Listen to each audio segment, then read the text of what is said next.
안녕하세요, 여러분.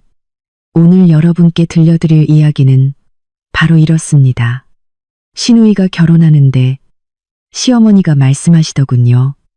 호텔에 자리가 없으니 너희 집 식구들은 오지 말라고 해라. 저는 미소 지으며 그러겠다고 대답하고는 바로 돌아서서 친정 식구들 전체의 해외여행을 예약해 버렸습니다.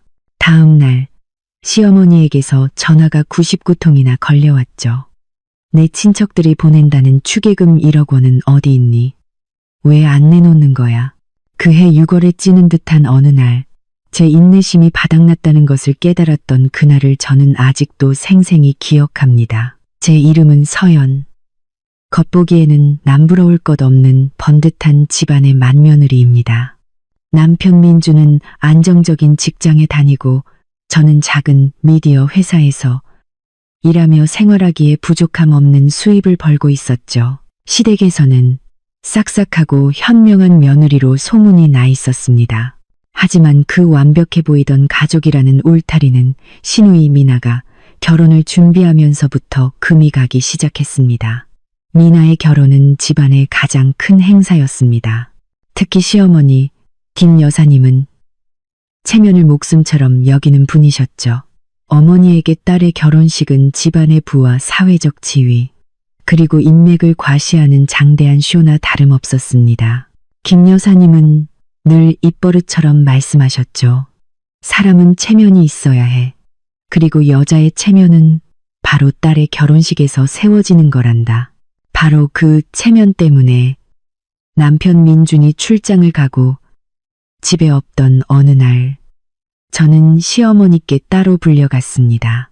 토요일 오후 장을 봐와서 냉장고에 채소를 정리하고 있는데 시어머니께서 저를 거실로 부르셨습니다.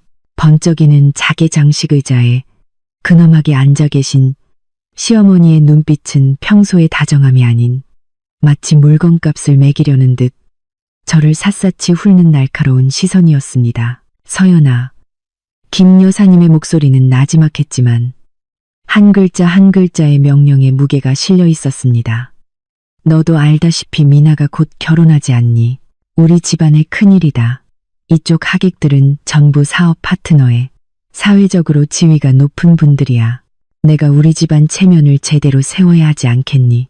저는 토마토 바구니를 내려놓고 어머니 맞은편에 앉아 최대한 평온한 표정을 유지하려 애썼습니다. 단순히 이를 의논하는 자리가 아니라는 것을 직감했기 때문입니다. 네, 어머님, 알고 있습니다.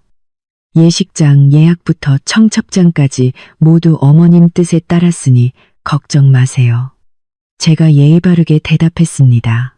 어머니는 뜨거운 차를 한 모금 마시고 찻잔을 유리 테이블에 탁 소리가 나게 내려놓으셨습니다. 그 작은 소리에 저는 움찔했습니다. 불길한 예감이 들었죠. 내가 말하려는 건 네가 한 일이 아니라 아직 하지 않은 일에 관한 거다. 내 친정 식구들 무슨 일 하는지 알지? 김 여사님이 물었습니다. 그 목소리는 의도적으로 무슨 일이라는 부분을 길게 느리며 계급의 차이를 강조하는 듯 했습니다. 순간 가슴이 철렁했습니다. 저희 부모님은 시장에서 작은 가게를 운영하십니다. 정직하게 땀 흘려 돈을 버시는 분들이죠. 부유하지는 않으셔도 저를 반듯하게 키워주셨습니다. 네, 저희 부모님과 삼촌, 이모 모두 시장에서 장사를 하십니다. 다들 정직하고 성실한 분들이세요. 저는 최대한 존중하는 어조를 유지하며 답했습니다. 시어머니는 경멸감을 숨기지 않은 채 길게 한숨을 내쉬었습니다. 그러고는 손부채질을 하며 마치 제 말에 공기가 오염되기라도 한 것처럼 얼굴을 가리셨습니다. 얘야, 정직이라는 게 돈을 얼마나 버느냐가 아니라 체면에 있는 거란다. 우리 집안의 사장님, 부장님들 모셔놓고 그 사이에 시장 바닥에서 생선 비린내, 흙냄새 풍기는 내 친척들이 섞여 있다고 생각해 보렴. 남들이 우리 집을 뭐라고 생각하겠니? 미나가 시댁 가서 얼굴이나 들고 다닐 수 있겠어? 저는 침묵했습니다. 그 순간 등골을 타고 차가운 기운이 흘렀습니다. 두려움 때문이 아니라 지독한 실망감 때문이었습니다. 그동안 제 효심과 헌신이 존중으로 돌아올 것이라 믿었습니다. 하지만 아니었습니다. 시어머니의 눈에 저와 제 가족의 가치는 오직 체면과 돈으로만 측정될 뿐이었습니다. 어머니는 딸의 허울뿐인 명예를 위해 제 혈육을 끊어내려 하고 있었습니다. 시어머니는 몸을 앞으로 숙이며 날카로운 눈빛으로 저를 쏘아보았습니다. 그러니 내 친정 식구들은 부르지 말았으면 한다. 솔직히 말해서 내 쪽 하객은 필요 없어. 그냥 너희 부모님 두 분만 오시면 충분해. 다른 친척들에게는 호텔에 자리가 꽉 차서 조촐하게 한다고 둘러대렴. 내 말 알아듣겠니? 그 말은 제 뺨을 후려치는 것처럼 아프고 굴욕적이었습니다. 저는 치맛자락 아래로 주먹을 꽉 쥐고 가슴 속에서 들끓는 분노를 억눌렀습니다. 지금 대들었다가는 시끄러워지기만 할 뿐 아무것도 해결되지 않는다는 것을 알았습니다. 지금 시어머니와 싸우는 것은 힘만 뺄 뿐이고 어차피 어머니의 생각은 바뀌지 않을 테니까요. 게다가 저는 제 복수 계획을 위한 퇴로를 남겨두고 싶었습니다. 저는 천천히 일어나 억울함에 목소리가 떨리지 않도록 심호흡을 했습니다. 네, 어머님. 무슨 말씀인지 알겠습니다. 어머님 뜻대로 하겠습니다. 부모님과 친척들께는 제가 잘 말씀드릴게요. 저는 평소의 부드러움과는 전혀 다른 차갑고 단호한 목소리로 말했습니다. 시어머니는 제가 그렇게 쉽고 빠르게 동의할 줄은 몰랐는지 만족스러운 미소를 지었습니다. 하지만 제 눈에 그 미소는 악랄하기 그지없었습니다. 그래, 똑똑한 아이인 줄 알았다. 며느리는 결국 남이니 시댁을 먼저 생각할 줄 알아야지. 내 공은 잊지 않으마. 며느리는 결국 남이라는 그 한마디가 제 마음속 마지막 인내의 문을 닫아버렸습니다. 저는 더 이상 아무 말 없이 고개를 숙이고 아래층으로 내려왔습니다. 넓은 집이 순식간에 숨막히는 공간으로 변해버렸습니다. 저는 곧장 제 방으로 들어가 문을 잠갔습니다. 머릿속에는 크고 단호한 결심이 섰습니다. 이 순간부터 저는 더 이상 순종적인 맏며느리 서연이 아니었습니다. 저는 제 자신을 지키는 서연이 될 것이고 그들의 경멸을 이용해 인과응보가 무엇인지 똑똑히 가르쳐 줄 것입니다. 거울을 보니 눈가는 붉어졌지만 얼굴은 차갑고 단단하게 굳어있는 제가 보였습니다. 말싸움은 필요 없습니다. 저의 복수는 말이 아닌 단호한 행동과 의미심장한 부재로 이루어질 것입니다. 친척들을 초대하지 말라는 시어머니의 지시를 받은 후 저는 오히려 착한 사람이라는 무거운 짐을 벗어 던진 기분이었습니다.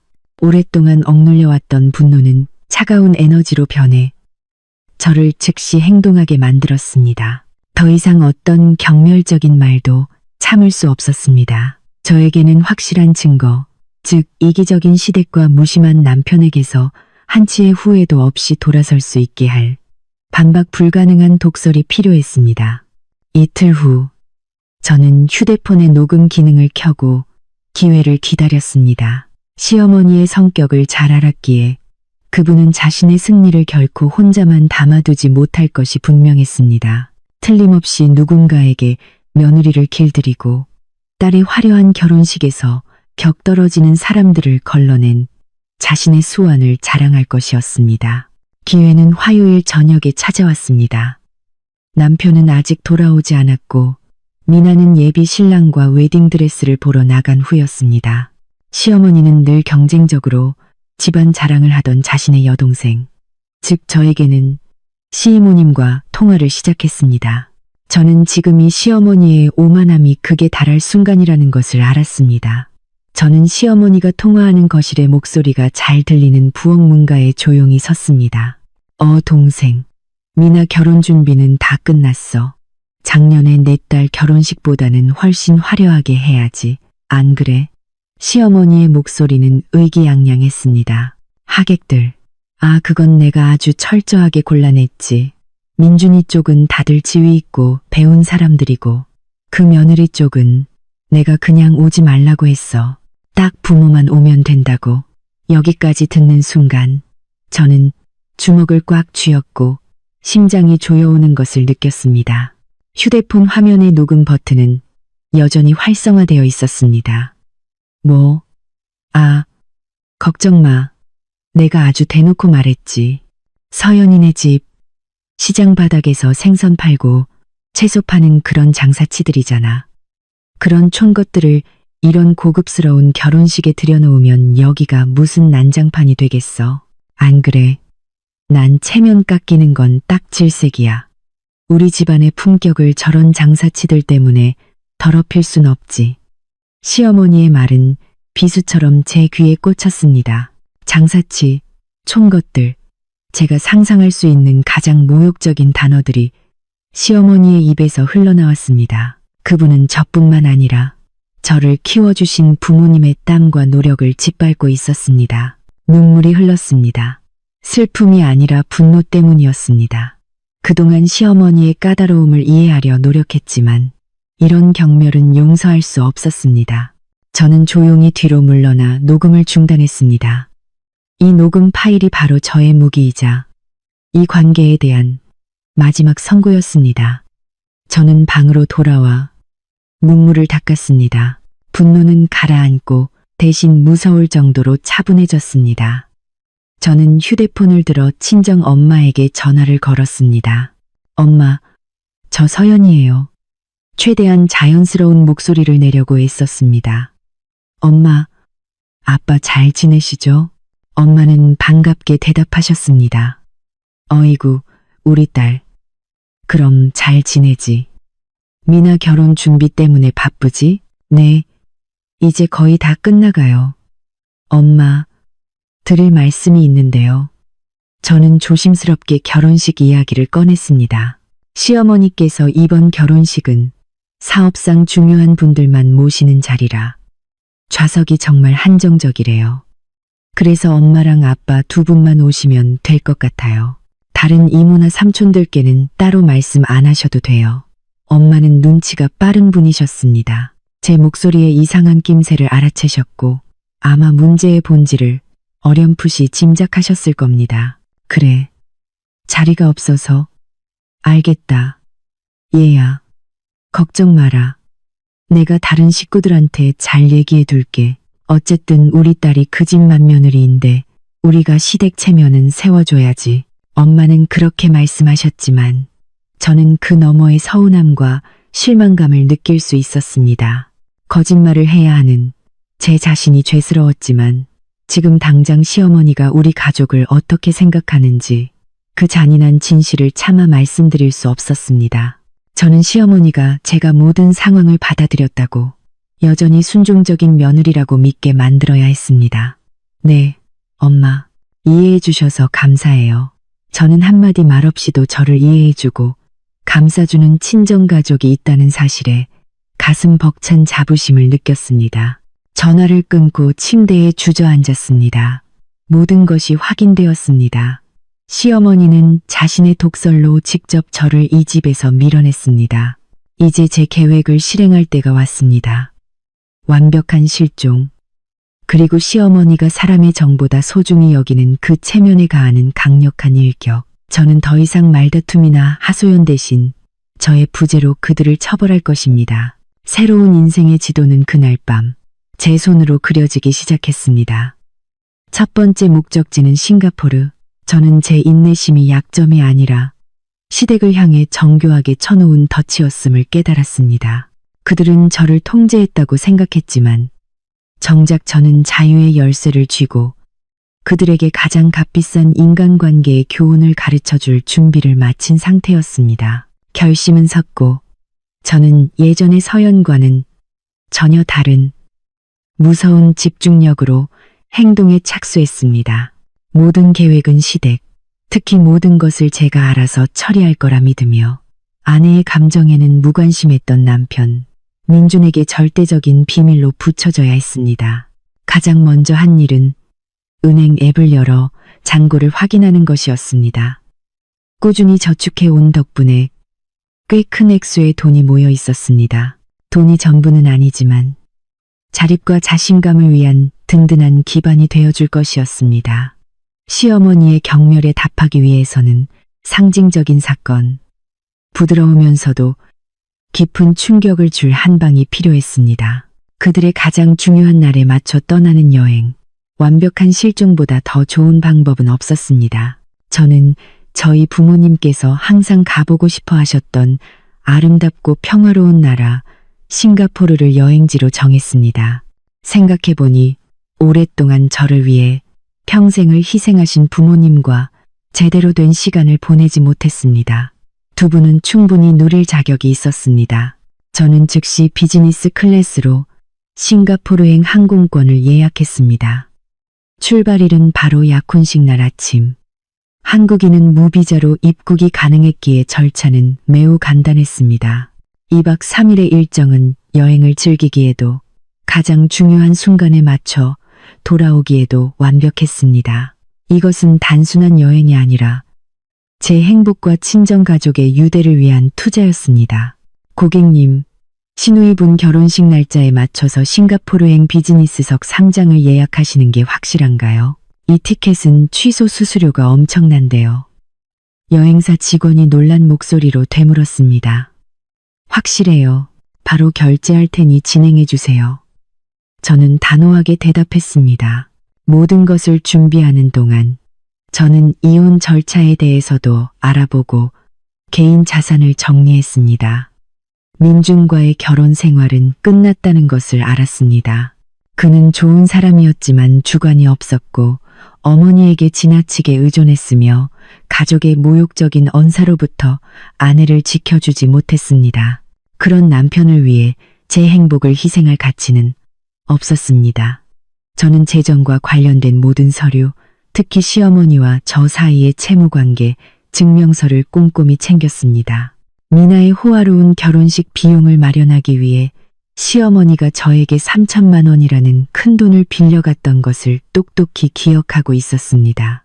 결혼식이 끝나면 갚겠다고 하셨지만 그분의 성격상 어떻게든 미룰 것이 뻔했습니다. 나중에 쉽게 돌려받기 위해서는 서명이 포함된 명확한 증거, 즉 차용증이 필요했습니다. 어느 날 저녁, 저는 시어머니께 이 돈에 대해 이야기할 기회를 만들었습니다. 어머님, 지난번에 미나 결혼식 비용으로 3천만 원 빌려가셨잖아요. 제가 개인적으로 돈 관리를 해야 해서 그러는데 여기 확인 서명 좀 해주시겠어요? 돈 관계는 확실한 게 좋잖아요. 그렇죠? 어머니는 전혀 의심하지 않았습니다. 저를 완벽하게 통제했다는 자만심에 빠져 있었기 때문이죠. 어머니는 제가 준비한 차용증에 순순히 서명하며 심지어 미소까지 지었습니다. 우리 며느리 꼼꼼하기도 하지. 걱정 마라. 미나 일 끝나면 바로 갚아줄게. 차용증을 손에 쥐자 마음이 놓였습니다. 3천만 원은 제 피땀 어린 돈이었고 저는 이 돈을 이용해 이 집에서 벗어날 것입니다. 그 후 친정 부모님께 전화를 걸었습니다. 깊은 속사정은 숨긴 채 여행 계획만 말씀드렸습니다.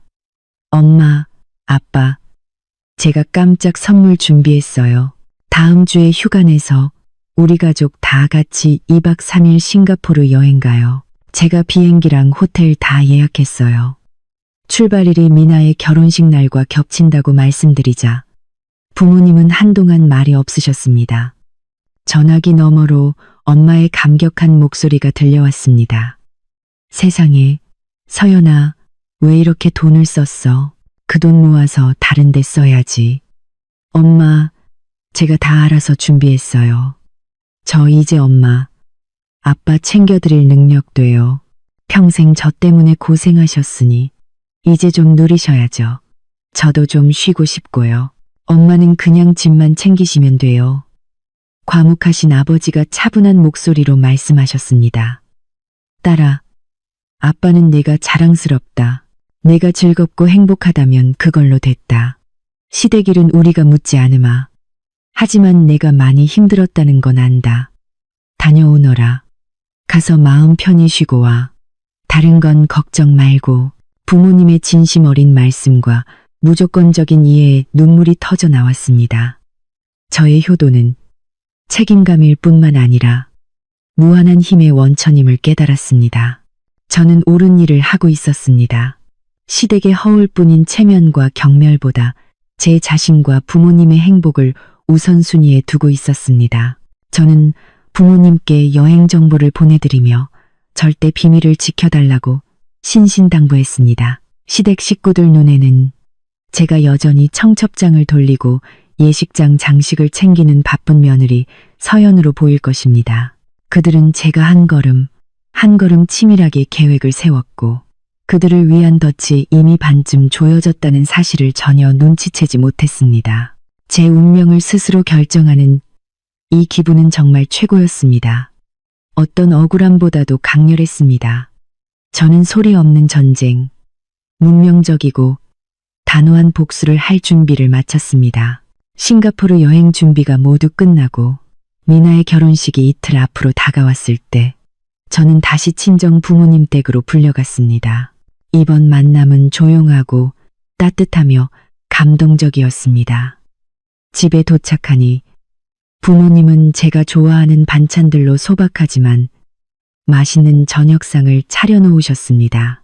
식사 후 부모님은 저를 찻상 앞에 앉히셨습니다. 엄마는 두툼한 봉투 하나를 테이블 위에 올려놓으시며 사랑과 안쓰러움이 뒤섞인 눈빛으로 저를 바라보셨습니다. 서연아, 이리 와 앉아라. 할 얘기가 있다. 뭔가 심상치 않은 분위기를 느꼈습니다. 네? 무슨 일이세요, 엄마? 아버지는 작게 헛기침을 하시더니 입을 여셨습니다. 이건 우리 집안 전체의 일이다. 내가 며칠 전에 미나 결혼식 자리가 없어서 친척들을 많이 못 부른다고 했지 않니? 우리가 이모랑 삼촌들한테 그대로 전했다. 엄마가 부드럽지만 단호한 목소리로 말을 이었습니다. 그 시어머니가 체면 따지는 사람인 건 우리도 안다. 그리고 네가 그동안 얼마나 힘들었을지도 짐작하고 있었어. 그분이 우리 식구들을 못 오게 한 게 네가 말한 것처럼 자리가 없어서가 아니라 우리를 무시해서라는 거 다들 눈치챘단다. 우리는 시장에서 장사하지만 누구 앞에서 부끄럽게 산 적 없어. 저는 고개를 숙였습니다. 부모님을 향한 죄송함과 시어머니를 향한 분노가 동시에 치밀어 올랐습니다. 제가 아무리 숨기려 해도 가족들은 이 아픈 진실을 알아차리고 만 것입니다. 그래서 어젯밤에 삼촌이랑 이모들을 다 집으로 불렀다. 아버지가 결연한 표정으로 말을 이었습니다. 우리 친척들 다 널 아끼고 사랑하잖니. 다들 네가 얼마나 착하고 효심 깊은 아이인데 시댁에서 그렇게 무시당하게 둘 수 없다고 하더구나. 엄마는 봉투를 제 쪽으로 밀었습니다. 이 봉투는 우리 친척들이 전부 마음을 모은 거다. 원래는 미나 결혼 축의금으로 내려고 했던 돈이야. 그런데 얘기를 듣고는 축의금을 보내지 않기로 결정했단다. 전부 합쳐서 1억 원이야. 저는 그 액수에 깜짝 놀랐습니다. 1억 원. 시장에서 땀 흘려 장사하는 분들이 한 푼 두 푼 모은 그분들의 피와 땀이 담긴 거액이었습니다. 이 돈 시댁에 보내지 않고 너한테 직접 주기로 했다. 엄마는 단호한 눈빛으로 말씀하셨습니다. 다들 네가 시댁에 꿀리지 않고 당당하게 살 수 있도록 종잣돈이라도 있어야 한다고 하더구나. 그냥 받아둬라. 이건 너를 향한 우리 가족 모두의 마음이고 지지다. 저는 더 이상 눈물을 참을 수 없었습니다. 굵은 눈물방울이 쉴 새 없이 흘러내렸습니다. 시댁의 그 어떤 호화로움과도 비교할 수 없는 가장 값진 가족의 사랑과 지지를 온몸으로 느꼈습니다. 엄마, 아빠, 삼촌, 이모, 정말 감사해요. 저는 봉투를 끌어안고 흐느꼈습니다. 모두의 마음에 보답할게요. 이 돈 정말 의미 있게 쓸게요. 아버지는 제 어깨에 손을 얹고 따뜻하게 격려하셨습니다. 걱정 마라, 딸아. 여행 가서 신나게 놀다 와. 집안일은 신경 쓰지 말고 앞으로 내가 가는 길 우리 가족 모두가 함께 할 테니 내 자신을 믿고 너를 무시하는 사람들 앞에서는 절대 고개 숙이지 마라. 저는 무한한 힘을 얻은 기분이었습니다. 이 1억 원은 단순한 돈이 아니었습니다. 제게는 시댁이 결코 가질 수 없는 든든한 배경이 있다는 증거였습니다. 이제 저의 복수 계획은 개인적인 감정 싸움이 아니라 우리 가문의 명예를 지키는 일이 되었습니다. 저는 이 돈을 공동명의 통장이 아닌 제 이름으로 된 별도의 계좌에 넣기로 했습니다. 이것은 저의 독립적인 미래를 위한 초석이 될 것입니다. 시어머니에게 받아내야 할 빚 3천만 원에 친척들이 주신 1억 원까지 저는 시댁의 굴레에서 완전히 벗어나 새로운 삶을 시작할 충분한 자금을 갖게 되었습니다. 저는 부모님을 꼭 껴안고 다시 한번 감사 인사를 드렸습니다. 다가오는 싱가포르 여행은 단순한 휴가가 아니라 제 독립을 선언하는 인생의 전환점이 될 것이라고 다짐했습니다. 저는 날아오를 준비를 마쳤습니다. 시어머니와 미나는 그들의 체면이 저의 부재, 그리고 그들의 호화로운 계획 전체의 붕괴라는 대가를 치르게 되리라는 것을 곧 깨닫게 될 것입니다. 다시는 그들이 제 자존심을 짓밟게 두지 않을 것입니다. 그날 밤, 집안은 이상할 정도로 고요했습니다. 내일은 약혼식, 그리고 이틀 뒤에는 미나의 본식이었습니다. 시어머니는 일찌감치 잠자리에 드신 듯 했습니다. 아마 모든 것이 자신의 뜻대로 되어가고 있다는 생각에 만족스러워하고 계시겠죠. 화려한 결혼식, 격조 높은 하객들, 그리고 무엇보다 장사치 며느리가 자기 친척들과의 연을 순순히 끊어냈으니까요. 저는 방 안에서 조용히 여행 가방을 꾸렸습니다. 3일간의 여행에 필요한 최소한의 짐만 챙겼습니다. 모든 행동은 마지막 임무를 수행하는 첩보원처럼 소리 없이 이루어졌습니다. 옥색 캐리어가 방바닥에 놓여 있었습니다. 저는 신분증, 여권, 항공권, 시어머니의 3천만 원 차용증 등 중요한 서류를 작은 파우치에 담았습니다. 그리고 특히 시어머니의 모욕적인 언사가 담긴 녹음 파일이 있는 휴대폰도 잊지 않았습니다. 그것은 반박할 수 없는 증거이자 저를 자유로 이끌어줄 열쇠였습니다. 저는 침실을 나와 문틈으로 집안을 살폈습니다. 미나의 방은 내일 아침 장식을 위해 깨끗하게 치워져 있었습니다. 시어머니는 전문 데코레이션 팀을 고용했고 미나의 값비싼 비단, 한복이 옷걸이에 걸려 있었습니다. 모든 것이 화려했지만 저는 조금도 부럽지 않았습니다. 그저 허영심과 그 체면을 위해 치러야 할 값비싼 대가만 보일 뿐이었습니다. 방으로 돌아오니 남편 민준이 침대에서 깊이 잠들어 있었습니다. 그는 옆으로 누워 세상 모르고 자고 있었습니다. 바로 옆에 누운 아내가 곧 그의 인생에서 사라질 것이라는 사실도, 그의 삶에 거대한 폭풍이 몰아칠 것이라는 사실도 전혀 모른 채 말이죠. 저는 침대 가장자리에 앉아 민준을 바라보았습니다. 더 이상 미움은 없었고 연민만 남았습니다. 그는 사랑하는 사람을 지켜주지 못하고 스스로의 두 발로 서지도 못하는 약한 남자였습니다. 그는 어머니의 말을 따르기로 선택했고 제가 모욕당하는 것을 방치했습니다. 제가 그의 동생 결혼식을 위해 동분서주하는 동안 그의 침묵이 바로 이 결혼에 대한 마지막 대답이었습니다. 저는 작은 메모지에 몇 줄을 급히 적어 냉장고에 붙였습니다. 작별 인사가 아닌 업무적인 메시지였습니다. 민준 씨, 급한 출장이 생겨서 3일 정도 다녀올게요. 미나 결혼식일은 당신이랑 어머님이 잘 챙겨주세요. 필요한 준비는 제가 다 해뒀어요. 어머님께 꽃이랑 케이크 업체에 연락하시라고 꼭 말씀드리고요. 다녀올게요. 잘 자요. 저는 소란을 피우고 싶지 않았습니다. 그들이 저의 실종을 갑작스럽게 하지만 손쓸 수 없게 발견하기를 바랐습니다. 그들이 당황하며 그동안 제게 떠넘겼던 문제들을 스스로 해결해야만 하도록 만들고 싶었습니다. 저는 방문을 잠그고 조용히 아래층으로 내려갔습니다. 친정 부모님께 마지막 문자를 보냈습니다. 엄마, 아빠, 저 이제 가요. 공항에서 뵐게요. 걱정 마세요. 다 잘 될 거예요. 저는 현관문을 열고 차가운 밤 공기를 깊이 들이마셨습니다. 예상치 못한 자유로움이 강렬하고 상쾌하게 밀려왔습니다. 저는 뒤돌아보지 않고 그 문을 나섰습니다. 과거의 서연에게 그 문은 영원히 닫혔다는 것을 알았습니다. 저는 이제 자립과 자신감으로 자신의 삶을 다시 세우기로 결심한 새로운 서연이었습니다.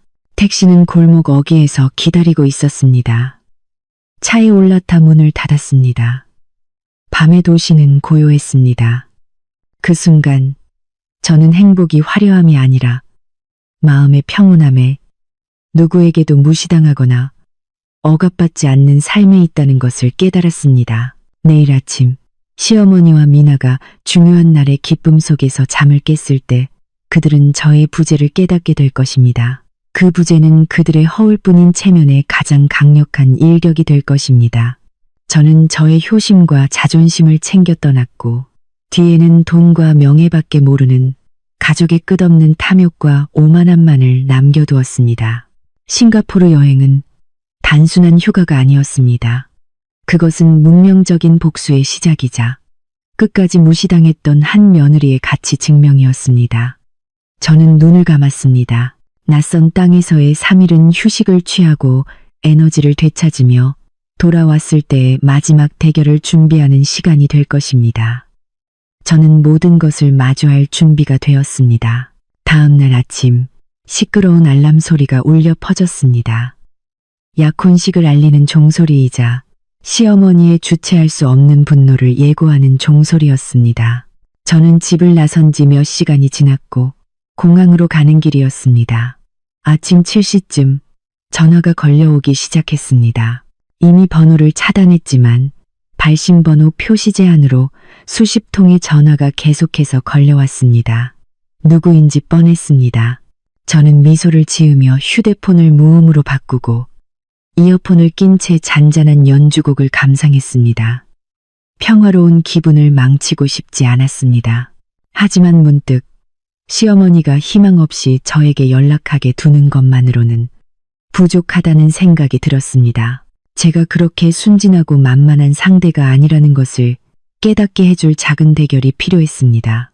저는 시어머니와 민준의 번호 차단을 풀기로 했습니다. 차단을 풀자마자 휴대폰이 울렸습니다. 시어머니였습니다. 저는 심호흡을 하고 목소리를 가다듬은 뒤 통화 버튼을 눌렀습니다. 여보세요, 어머님. 저는 아무 일도 없었다는 듯 평온하게 말했습니다. 전화기 너머 시어머니의 목소리는 분노와 당황으로 떨리고 있었습니다.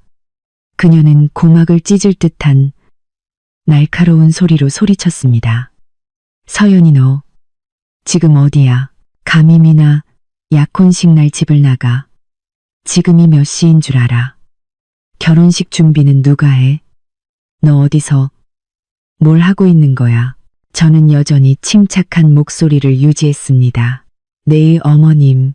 저 지금 공항 라운지예요. 친정 부모님 모시고 싱가포르로 3일 동안 휴가 다녀오려고요. 일부러 제일 바쁜 이틀은 비워뒀어요. 어머님이랑 미나가 직접 실력 발휘하시라고요. 모레 본식 때는 맞춰서 돌아가 축하해 드릴게요. 회사에는 휴가 신청 다 했고 민준 씨한테도 문자 남겼는데요. 휴가? 너 지금 뭐라고 했니? 우리 집에 이렇게 큰일이 있는데 감히 휴가를 가? 시어머니는 고함을 질렀습니다. 이 집안이 우스워. 네가 며느리 맞아. 당장 돌아와. 당장 돌아오란 말이야. 일이 이렇게 산더미인데 어떻게 이럴 수가 있어. 어머님, 제가 챙겨야 할 일은 이미 다 해뒀어요. 걱정 마세요. 결혼식은 순조롭게 진행될 거예요. 미나 결혼식이니 민준 씨랑 어머님도 직접 챙기실 수 있잖아요. 며느리 혼자 다 짊어질 필요는 없다고 생각해요. 저도 휴식이 필요해요. 이 결혼식 때문에 2달 동안 쉬지 않고 일했는걸요. 저도 사람이니 쉴 권리는 있잖아요, 어머님. 저의 차분한 말은 불에 기름을 붓는 격이었습니다. 시어머니는 제가 감히 그런 말투로 자신에게 대꾸할 줄은 상상도 못했을 겁니다. 그녀의 분노는 곧 탐욕과 비난으로 바뀌었습니다. 휴식 같은 소리 하네. 너 수작 부리지 마. 네가 뭘 숨기는지 내가 모를 줄 알아? 내 친척들이 보낸다는 축의금 1억 원. 어디다 뒀어? 내가 묻잖아. 미나 돈 어디다 숨겼냐고. 너 동생 축의금 떼어먹은 거지. 이 몹쓸 며느리 같으니 감히 시누이 돈을 훔쳐? 저는 차갑게 미소 지었습니다. 예상대로였습니다. 시어머니가 신경 쓰는 것은 저의 부재가 아니라 1억 원이었습니다. 어떻게든 그 돈을 손에 넣으려다 이제는 대놓고 저를 도둑으로 몰고 있었습니다. 어머님, 그건 아니죠. 그 1억 원은 제 돈이에요. 저희 친척들이 저 쓰라고 종잣돈 하라고 모아주신 마음이고요. 저희 부모님과 친척들이 미나에게는 축의금을 보내지 않고 저에게 주기로 결정하셨어요. 못 믿으시겠으면 저희 삼촌께 직접 전화해서 확인해 보세요. 거짓말 마. 축의금은 당연히 신랑 신부한테 보내는 거지. 내가 며느리면서 감히 시누이 돈을 가로채. 당장 내놔. 그 1억 원 당장 가지고 돌아와. 그렇지 않으면 경찰에 신고할 거야. 내가 도둑이라고 온 동네에 소문낼 거다. 어머님, 다시 한번 말씀드리지만 이 돈은 제 돈이고 저희 친척들이 저에게 주신 겁니다. 어머님은 요구할 권리도 저를 도둑으로 몰아갈 권리도 없으세요. 계속해서 소리 지르며 저를 모함하시면 저도 어쩔 수 없이 어머님께서 저희 가족에 대해 말씀하신 녹음 파일을 공개할 수밖에 없어요. 저희 부모님을 장사치, 촌것들이라고 하셨던 거요. 그 녹음 파일 미나 시댁 식구들 전부 듣게 해드릴까요? 따님 결혼식 전에 제대로 체면 구기고 싶으세요? 제 목소리는 여전히 차분했지만 한마디 한마디가 칼날처럼 날카로웠습니다. 전화기 저편, 시어머니의 목소리가 갑자기 끊겼습니다. 아마 제가 그런 결정적인 패를 가지고 있을 줄은, 그리고 자신이 그렇게 잔인한 말을 내뱉었다는 사실조차 잊고 있었을 겁니다. 내가 감히. 시어머니의 목소리는 이제 힘없이 떨리고 있었습니다. 네, 감히요. 저는 이미 떠났으니 더 이상 시간 낭비하지 마시죠. 어머님이랑 민준 씨, 미나 결혼식 잘 치르시길 바랄게요. 그럼 이만. 저는 단호하게 전화를 끊고 전원을 꺼버렸습니다. 더 이상 어떤 말도 듣고 싶지 않았습니다. 모든 것이 깔끔하게 정리되었습니다. 저는 떠났고 그 집에는 시한폭탄을 남겨두고 왔습니다. 이제 제 여행에 집중할 시간이었습니다. 저는 미소를 지으며 깊은 안도감을 느꼈습니다. 저는 시어머니의 분노를 침착함과 반박할 수 없는 진실로 이겨냈습니다. 제가 휴대폰 전원을 끄고 비행기에 오르는 순간 시댁에서는 진짜 대혼란이 벌어졌습니다. 녹음 파일로 협박을 당한 시어머니는 더 이상 저에게 큰 소리치지 못했습니다. 하지만 그녀의 탐욕과 분노는 다른 분출구를 찾아야 했습니다. 그녀는 즉시 1억 원을 모으는 데 앞장섰던 제 친삼촌, 상철 삼촌에게 전화를 걸었습니다. 나중에 어머니께 전해들은 바로는 시어머니는 상철 삼촌에게 체면도 차리지 않고 비난과 요구가 섞인 말투로 쏘아붙였다고 합니다. 여보세요. 상철 씨 되시죠? 저 서연이 시어머니 되는 사람입니다. 제가 묻겠는데 당신들이 보냈다는 축의금 1억 원을 왜 신랑 신부한테 안 보내고 서연이한테 줬습니까? 지금 서연이가 시누이 축의금을 떼어먹고 도망갔어요. 당장 잡아다가 돈 돌려놓으라고 하세요. 상철 삼촌은 사업을 크게 하시는 분으로 성격은 불같지만 의리를 중시하고 조카를 무척 아끼는 분이었습니다. 시어머니의 말을 듣자마자 자존심이 폭발했습니다. 김 여사님, 말 조심하시죠. 제가 누군지, 그리고 당신이 지금 누구랑 통화하는지 잊으신 모양인데, 첫째, 당신네 신랑 신부 아직 결혼도 안 했는데 축의금을 누구한테 주든 그건 우리 집안 마음입니다. 둘째, 그 1억 원은 축의금이 아니라 우리 친척들이 서연이 종잣돈 하라고 모아준 돈입니다. 왜냐고요? 바로 당신 입으로 우리 집안을 촌것들 장사치라고 무시했기 때문이죠. 체면이 그렇게 중요하시면 알아서 챙기시지. 왜 우리 조카한테 손을 벌리십니까? 상철 삼촌의 목소리는 조금도 봐주는 기색 없이 단호했습니다. 시어머니는 된통 당했지만 탐욕은 멈추지 않았습니다. 뭐라고요? 서연이는 우리 집 며느리예요. 돈이 있으면 시댁을 위해 써야죠. 지금 동생 결혼식 날에 집 나가서 여행이나 하고 있는 거 아세요? 무책임하고 불효막심한 년이라고요. 무책임, 불효. 상철 삼촌은 코웃음을 쳤습니다. 내가 묻죠. 이번 결혼식 준비 서연이가 다 하지 않았습니까? 당신 체면 세워주려고 우리 서연이가 얼마나 뛰어다녔는지 알기나 해요. 서연이가 무책임한지 아닌지는 내일 결혼식이 제대로 치러지는지 보면 알게 될 겁니다. 그리고 그 돈은 우리 조카 피땀 흘려 번 돈이니 당연히 자기가 가질 권리가 있고요. 김 여사님, 잘 들으세요. 이 시간부로 서연이는 더 이상 당신 며느리가 아닙니다. 새로운 삶을 찾아 떠났다고요. 다시 한번 서연이를 모함하거나 귀찮게 하면 내가 당신 집안 가만두지 않겠습니다. 상철 삼촌은 더 말할 것도 없다는 듯 단호하게 전화를 끊었습니다. 전화가 끊긴 시어머니는 분노와 두려움에 손을 떨었습니다. 돈을 못 받아내서 화가 났고 상철 삼촌의 단호한 경고에 겁이 났습니다. 서연이는 더 이상 당신 며느리가 아니다. 바로 그때 저희 친정엄마도 시어머니에게 전화를 걸었지만 태도는 전혀 달랐습니다. 사부인 저 서연이 엄마예요. 서연이가 싱가포르행 비행기를 탔다고 알려드리려고 전화했어요. 저희 부부랑 3일 동안 쉬고 올 겁니다. 서연이가 자리를 비운 것에 대해서는 저희가 책임지겠습니다. 그리고 1억 원에 대해서도 분명히 말씀드리죠. 그 돈은 저희 친척들이 서연이 종잣돈 하라고 준 서연이 개인 돈입니다. 저희 딸한테 준 거지 사부인 댁에 준 게 아니에요. 제 딸, 그동안 고생 많이 했습니다. 이제는 자기 자신을 위해 살 때가 됐어요. 미나 결혼식 잘 치르시길 바랍니다.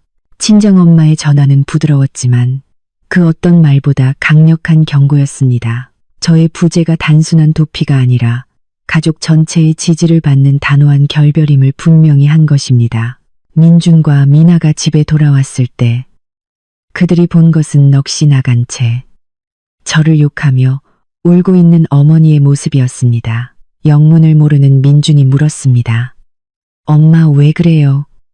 형수 어디 갔어요? 갔어. 여행 간다고 집을 나갔다고. 내 결혼 축의금 1억 원까지 들고 튀었어. 그 촌것들 집안 전체가 우리를 무시하는 거야. 시어머니는 울부짖으며 하소연했지만 상철 삼촌에게 혼쭐이 난 것과 녹음 파일로 협박당한 사실은 쏙 빼놓았습니다.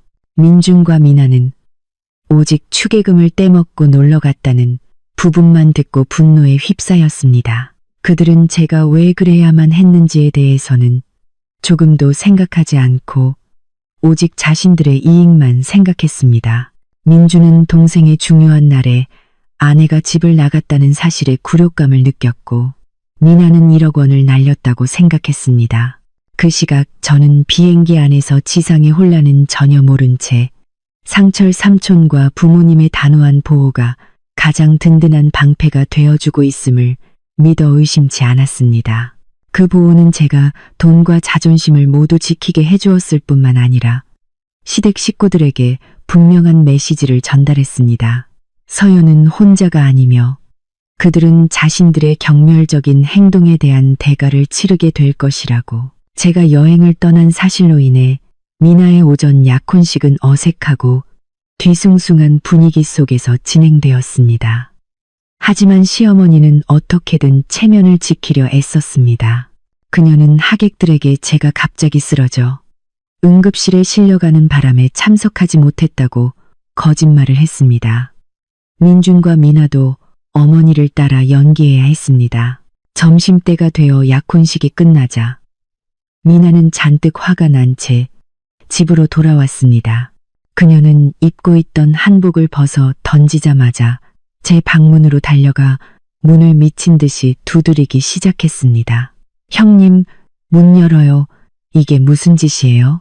감히 내 축의금을 떼어먹어요? 내가 부잣집에 시집 가는 게 그렇게 배 아팠어요? 내 결혼식 망치고 싶었어요? 미나는 악어의 눈물을 흘리며 소리쳤습니다. 거실에 있던 시어머니는 미나가 소란을 피우자 이웃들이 들을까봐 황급히 딸을 말렸습니다. 진정해, 미나야. 엄마가 다시 한번 전화해 볼게. 마침 집에 돌아온 민준도 두 모녀의 소란에 짜증이 치밀었습니다. 전화는 해서 뭐해요? 그냥 가게 내버려둬요. 저 여자랑 이혼할 거야. 미나 시댁 식구들 앞에서 이게 무슨 망신이냐고요. 저는 더 이상 피할 수 없다는 것을 알았습니다. 완전히 인연을 끊기 전에 마지막으로 한 번은 부딪혀야 했습니다. 그때 저는 이미 싱가포르에 도착해 눈부신 마리나 베이 샌즈를 바라보며 휴식을 취하고 있었습니다. 저는 휴대폰을 켜고 시어머니에게 다시 전화를 걸어 스피커폰 모드로 설정했습니다. 그들 모두가 똑똑히 들어야 했습니다. 어머님, 저 서연이에요. 지금 싱가포르인데 어머님이랑 미나가 시끄럽게 소란을 피우고 있다면서요. 하실 말씀 있으면 똑바로 하세요. 제 차분하고 단호한 목소리에 세 사람은 모두 할 말을 잃었습니다. 미나가 시어머니의 휴대폰을 빼앗아 들고 악담을 퍼붓기 시작했습니다.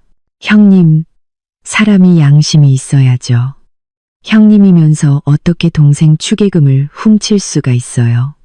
1억 원이 얼마나 큰 돈인지 알아요. 당장 돌아와서 돈 내놔요. 그렇지 않으면 가만 안 둘 줄 알아요. 민준도 거들었습니다.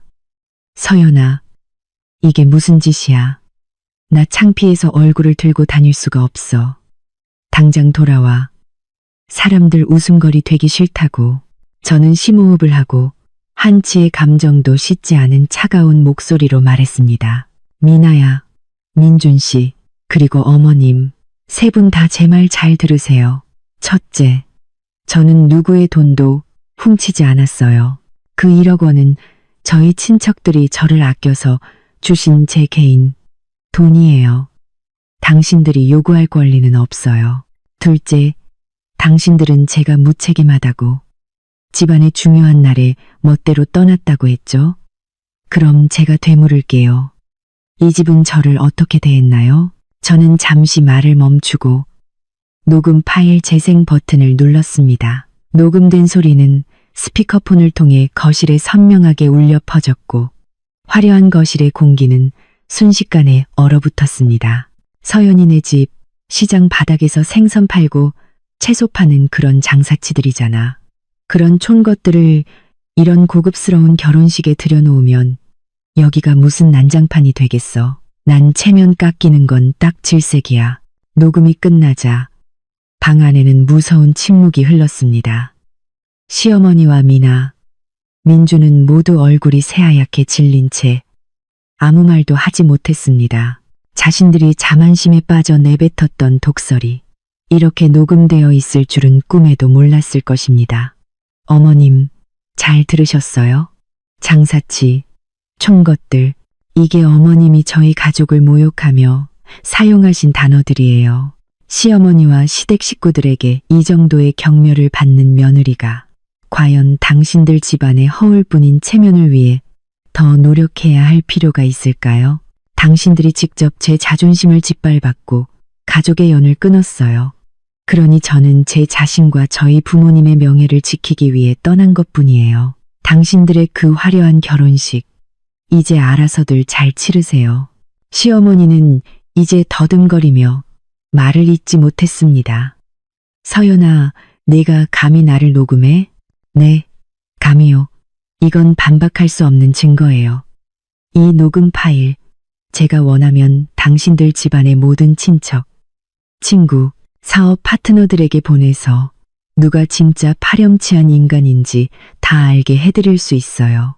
미나와 민준도 입을 다물었습니다. 제가 더 이상 과거의 순종적인 서연이 아니라는 것을 깨달은 것입니다. 저는 그들의 거짓된 명예를 무너뜨릴 충분한 무기를 가지고 있었습니다.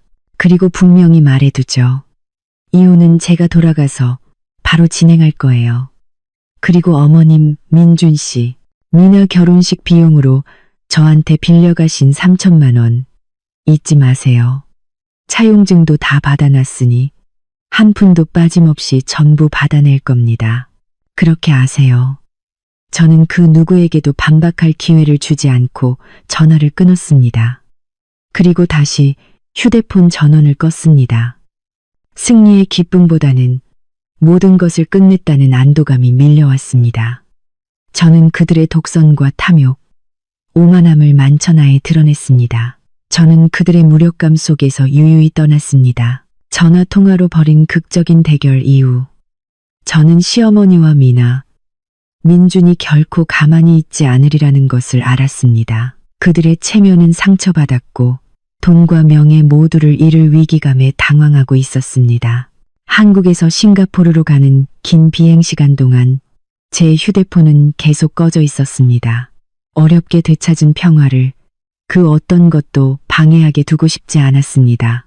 착륙 후 저는 잠시 휴대폰을 켜서 친정 부모님께 무사히 도착했다는 메시지를 보낸 뒤 바로 통화 기록을 확인했습니다. 예상대로 화면은 시어머니, 민준, 미나에게서 온 45통이 넘는 부재중 전화 알림으로 가득했습니다. 저는 그들의 불안에 만족하며 미소를 지었습니다. 그들은 모든 문제를 해결해 주던 제가 곁에 있는 것에 익숙해져 있었고 이제 저의 부재는 메울 수 없는 공백이 된 것입니다. 저는 즉시 시댁 식구들의 모든 번호를 다시 차단했습니다. 더 이상의 질척거림은 사양했습니다. 그들이 스스로 만든 혼란 속에서 허우적거리기를 바랐습니다. 저는 부모님과 함께 택시를 타고 센토사 섬의 고급 리조트로 향했습니다. 창밖의 풍경은 빠르게 지나갔지만 제 마음은 이상하리만치 평온했습니다. 제가 다시 밝아진 모습을 보자 부모님도 안심하셨습니다. 딸아, 내가 한 결정이 옳았다. 이제 와서 마음 약해지면 안 돼. 남이 우리를 무시하면 우리도 만만치 않다는 걸 보여줘야 해. 아버지가 단호한 목소리로 말씀하셨습니다. 네, 아빠. 이제 절대 그들이 저와 부모님께 상처 주게 두지 않을 거예요. 이틀 뒤 미나의 본식이 열리는 날 저는 딱 10분간만 휴대폰 차단을 풀고 상황이 얼마나 혼란스러운지 확인해 보기로 했습니다. 휴대폰 화면은 다시 한번 알림으로 폭발했습니다. 이번에는 부재중 전화가 총 99통에 달했습니다. 시댁과 관련된 모든 번호와 그들의 친구로 추정되는 낯선 번호들까지 시어머니는 저에게 연락하기 위해 온갖 수단을 동원한 것이 분명했습니다. 저는 코웃음을 쳤습니다. 그들의 탐욕과 오만함은 99통의 부질없는 전화라는 대가를 치르고 있었습니다. 통화 기록 중 민준에게서 온 음성 메시지가 하나 있었습니다. 저는 재생 버튼을 눌렀습니다. 그의 목소리는 피곤함과 분노, 그리고 애원이 뒤섞여 있었습니다. 서연아, 전화 좀 받아. 너 때문에 나 망신 다 당했어. 온 집안이 난리 났다고. 당장 돌아와. 돌아오지 않으면 나 너 절대 용서 안 해. 내 인생 망치고 싶어. 당장 돌아와서 미나 돈이나 돌려줘. 제발 부탁이야. 안부 한마디, 사과 한마디 없이 오직 비난과 요구뿐이었습니다. 그가 신경 쓰는 것은 오직 자신의 체면과 돈뿐이었습니다. 민준의 말은 저의 이혼 결심을 더욱 굳건하게 만들었습니다. 제 젊은 날을 이렇게 이기적이고 나약한 남자에게 바쳤다니. 저는 음성 메시지를 삭제하고 다시 그들의 번호를 차단했습니다. 저의 침묵이야말로 가장 강력한 대답이라는 것을 깨달았습니다. 더 이상 말다툼할 필요 없이 그저 사라지면 되는 것이었습니다. 저의 부재, 저의 완벽한 침묵은 그들에게 가장 고통스러운 형벌이었고 그들이 애써 쌓아 올린 체면을 완전히 무너뜨렸습니다. 그들이 희망 없이 99통의 전화를 거는 동안 저는 낯선 땅에서 평화와 자유를 만끽하고 있었습니다. 그것이 바로 인생의 공평함이었습니다. 저는 더 이상 그들의 며느리가 아니었습니다. 저는 독립적이고 주체적인 여성이었고 새로운 삶이 저를 기다리고 있었습니다. 3일간의 싱가포르 여행은 제 인생의 가장 중요한 전환점이자 최고의 정신적 치유였습니다. 숨막히는 집과 시어머니의 독설에서 벗어나자 다시 태어난 기분이었습니다.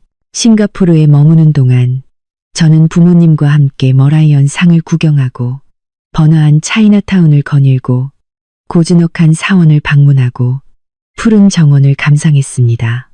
맑은 공기와 평화로운 분위기는 제 마음속에 응어리를 모두 씻어주었습니다. 저는 더 이상 미나의 결혼식에 꽃이 부족하지는 않을지, 시어머니가 하객들에게 또 무슨 소란을 피우지는 않을지 걱정하지 않았습니다. 모든 연락을 끊고 오직 부모님께만 집중했습니다. 제가 다시 웃는 모습을 보자 엄마는 감격스러워 하셨습니다. 서연아, 이것 봐. 세상에는 좋은 일들이 얼마나 많니. 이제 너 자신과 우리를 위해 살아. 그 집안에 대해서는 내가 할 만큼 다 했어. 이제는 놓아줄 때야. 아버지는 여전히 과묵하셨지만 그 말씀은 깊은 울림을 주셨습니다. 딸아, 너의 진정한 강함은 그들에게 맞서 싸우는 것이 아니라 단호하게 떠나와 평온과 자립을 선택한 그 용기에 있다. 그것이야말로 누구도 빼앗아갈 수 없는 가장 값진 혼수란다. 부질없는 후회나 미련 때문에 다시 돌아가지 마라. 우리는 많은 대화를 나누었습니다. 저는 그동안 겪었던 압박감과 시어머니가 우리 가족에게 보였던 경멸에 대해 털어놓았습니다. 부모님은 조용히 들으신 후 저를 꼭 안아주셨습니다. 가족의 무조건적인 사랑은 미래를 마주할 힘과 자신감을 주었습니다.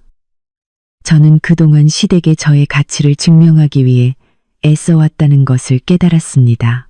하지만 제 가치는 증명할 필요가 없는 것이었습니다.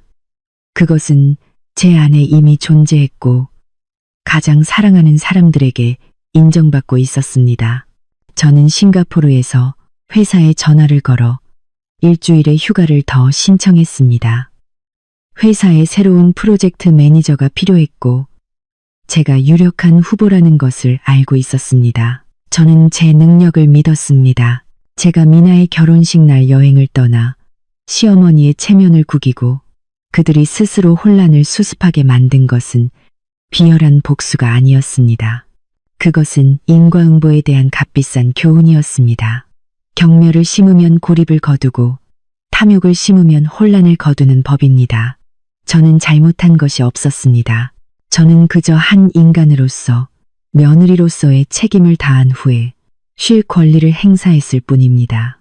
이 여행이 끝나면 저는 완전히 새로운 마음가짐으로 돌아가 더 이상 망설이지 않고 제게 속한 모든 것을 되찾을 것이라고 다짐했습니다.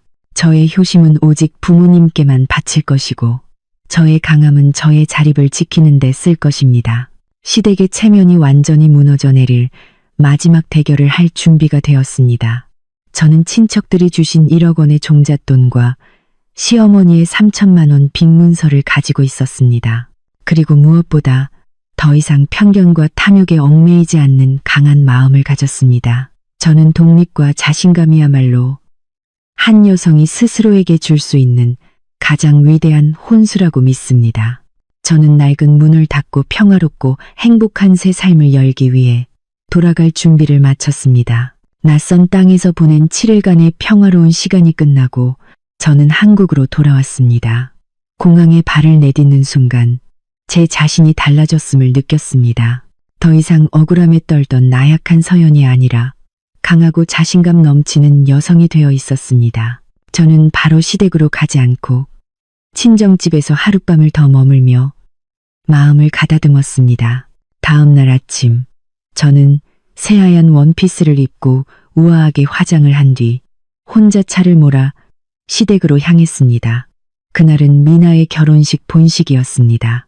약혼식은 이미 치렀지만 오늘이 가장 중요한 날이었죠. 저는 예식이 시작될 시간에 맞춰 도착했습니다. 화려한 꽃장식은 그대로였지만 분위기는 시어머니가 그토록 원했던 떠들썩함과는 거리가 먼 이상하리만치 썰렁하고 썰렁했습니다. 하객들은 드문드문 앉아 있었습니다. 예식장 로비에 들어서자 창백한 얼굴로 초조하게 서 있는 시어머니가 보였습니다. 그녀의 얼굴에는 기쁨이나 행복 대신 당혹감과 실망감만 가득했습니다. 시어머니는 저를 보자마자 증오에 찬 눈빛을 순식간에 애원으로 바꾸었습니다. 서연아, 이제야 왔구나. 어디 갔었어? 네가 온 집안을 얼마나 뒤집어 놨는지 알아. 어서 이리 와. 시어머니는 다른 사람이 들을까 봐 목소리를 낮추며 제 팔을 잡아 끌었습니다. 저는 단호하게 그 손을 뿌리치며 차갑게 말했습니다. 어머님, 저는 부모님과 여행 다녀왔습니다. 미리 말씀드렸잖아요. 지금은 미나 결혼식에 하객으로 참석하러 온 거예요. 시어머니는 저와 신랑이 할 시간이 없었습니다. 그녀는 저를 구석으로 끌고 가 눈물을 흘리기 시작했습니다. 서연아, 제발 나 좀 살려다오. 내 체면이 말이 아니게 생겼다. 저것 좀 봐. 예식장이 텅 비었어. 내가 나름대로 격 있는 분들만 초대했는데 다들 축의금만 보내고 바쁘다고 안 오지 뭐니. 사돈댁에서는 벌써 수군거리기 시작했어. 제발 나 좀 도와줘, 서연아. 시어머니는 두꺼운 화장이 눈물에 번지는 것도 모른 채 애원했습니다. 저는 조금의 동정심도 없이 그녀를 바라보았습니다. 이것이 바로 눈앞에 펼쳐진 인과응보였습니다. 제가 어머님을 어떻게 도와드리면 될까요? 저는 완전히 낯선 사람처럼 물었습니다. 제발 내 친척들한테 전화해서 예식장에 좀 와달라고 해줘. 그 사람들만 와서 이 빈자리만 좀 채워줘도 내가 사돈댁 앞에서 체면이 설 것 같아. 제발 부탁이다. 서연아. 시어머니는 제 손을 꽉 잡고 애원했습니다. 저는 코웃음을 쳤습니다. 어머님, 이상한 말씀 하시네요. 잊으셨어요.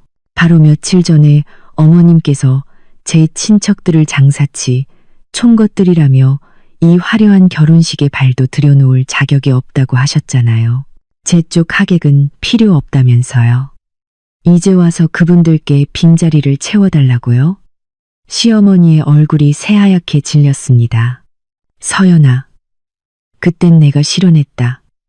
내가 사과할게. 제발 나 좀 도와줘. 사과요? 저는 그녀를 밀쳐냈습니다. 어머님의 사과는 너무 늦었어요. 며느리는 결국 남이라고 하셨잖아요. 저는 어머님의 체면을 챙겨드릴 의무도, 어머님이 스스로 만든 이 빈자리를 채워야 할 의무도 없어요. 이 결혼식은 어머님의 허영심과 경멸이 불러온 결과예요. 어머님 스스로 책임지세요. 저는 뒤돌아섰습니다. 저는 곧장 연회장 안으로 들어가 저희 가족 테이블에 앉았습니다. 시어머니의 고통스러운 얼굴과 대조적으로 저희 부모님은 환하게 웃고 계셨습니다. 이 순간 저의 당당한 모습이야말로 그 어떤 욕설보다 시어머니의 가슴을 아프게 할 것이라는 걸 알았습니다. 저의 복수는 이제 막 시작되었습니다. 저의 단호한 거절은 시어머니를 절망의 나락으로 밀어 넣었습니다.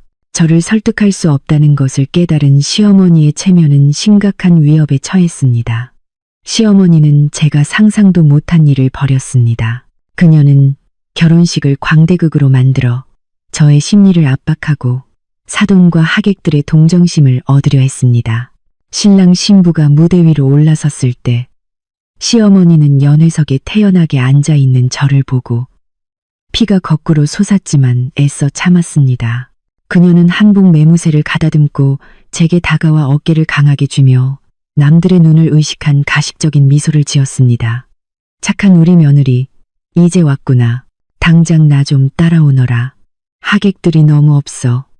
내 친척들한테 전화해서 당장 여기 빈자리 채우라고 해. 여기서 일 크게 만들기 싫으면.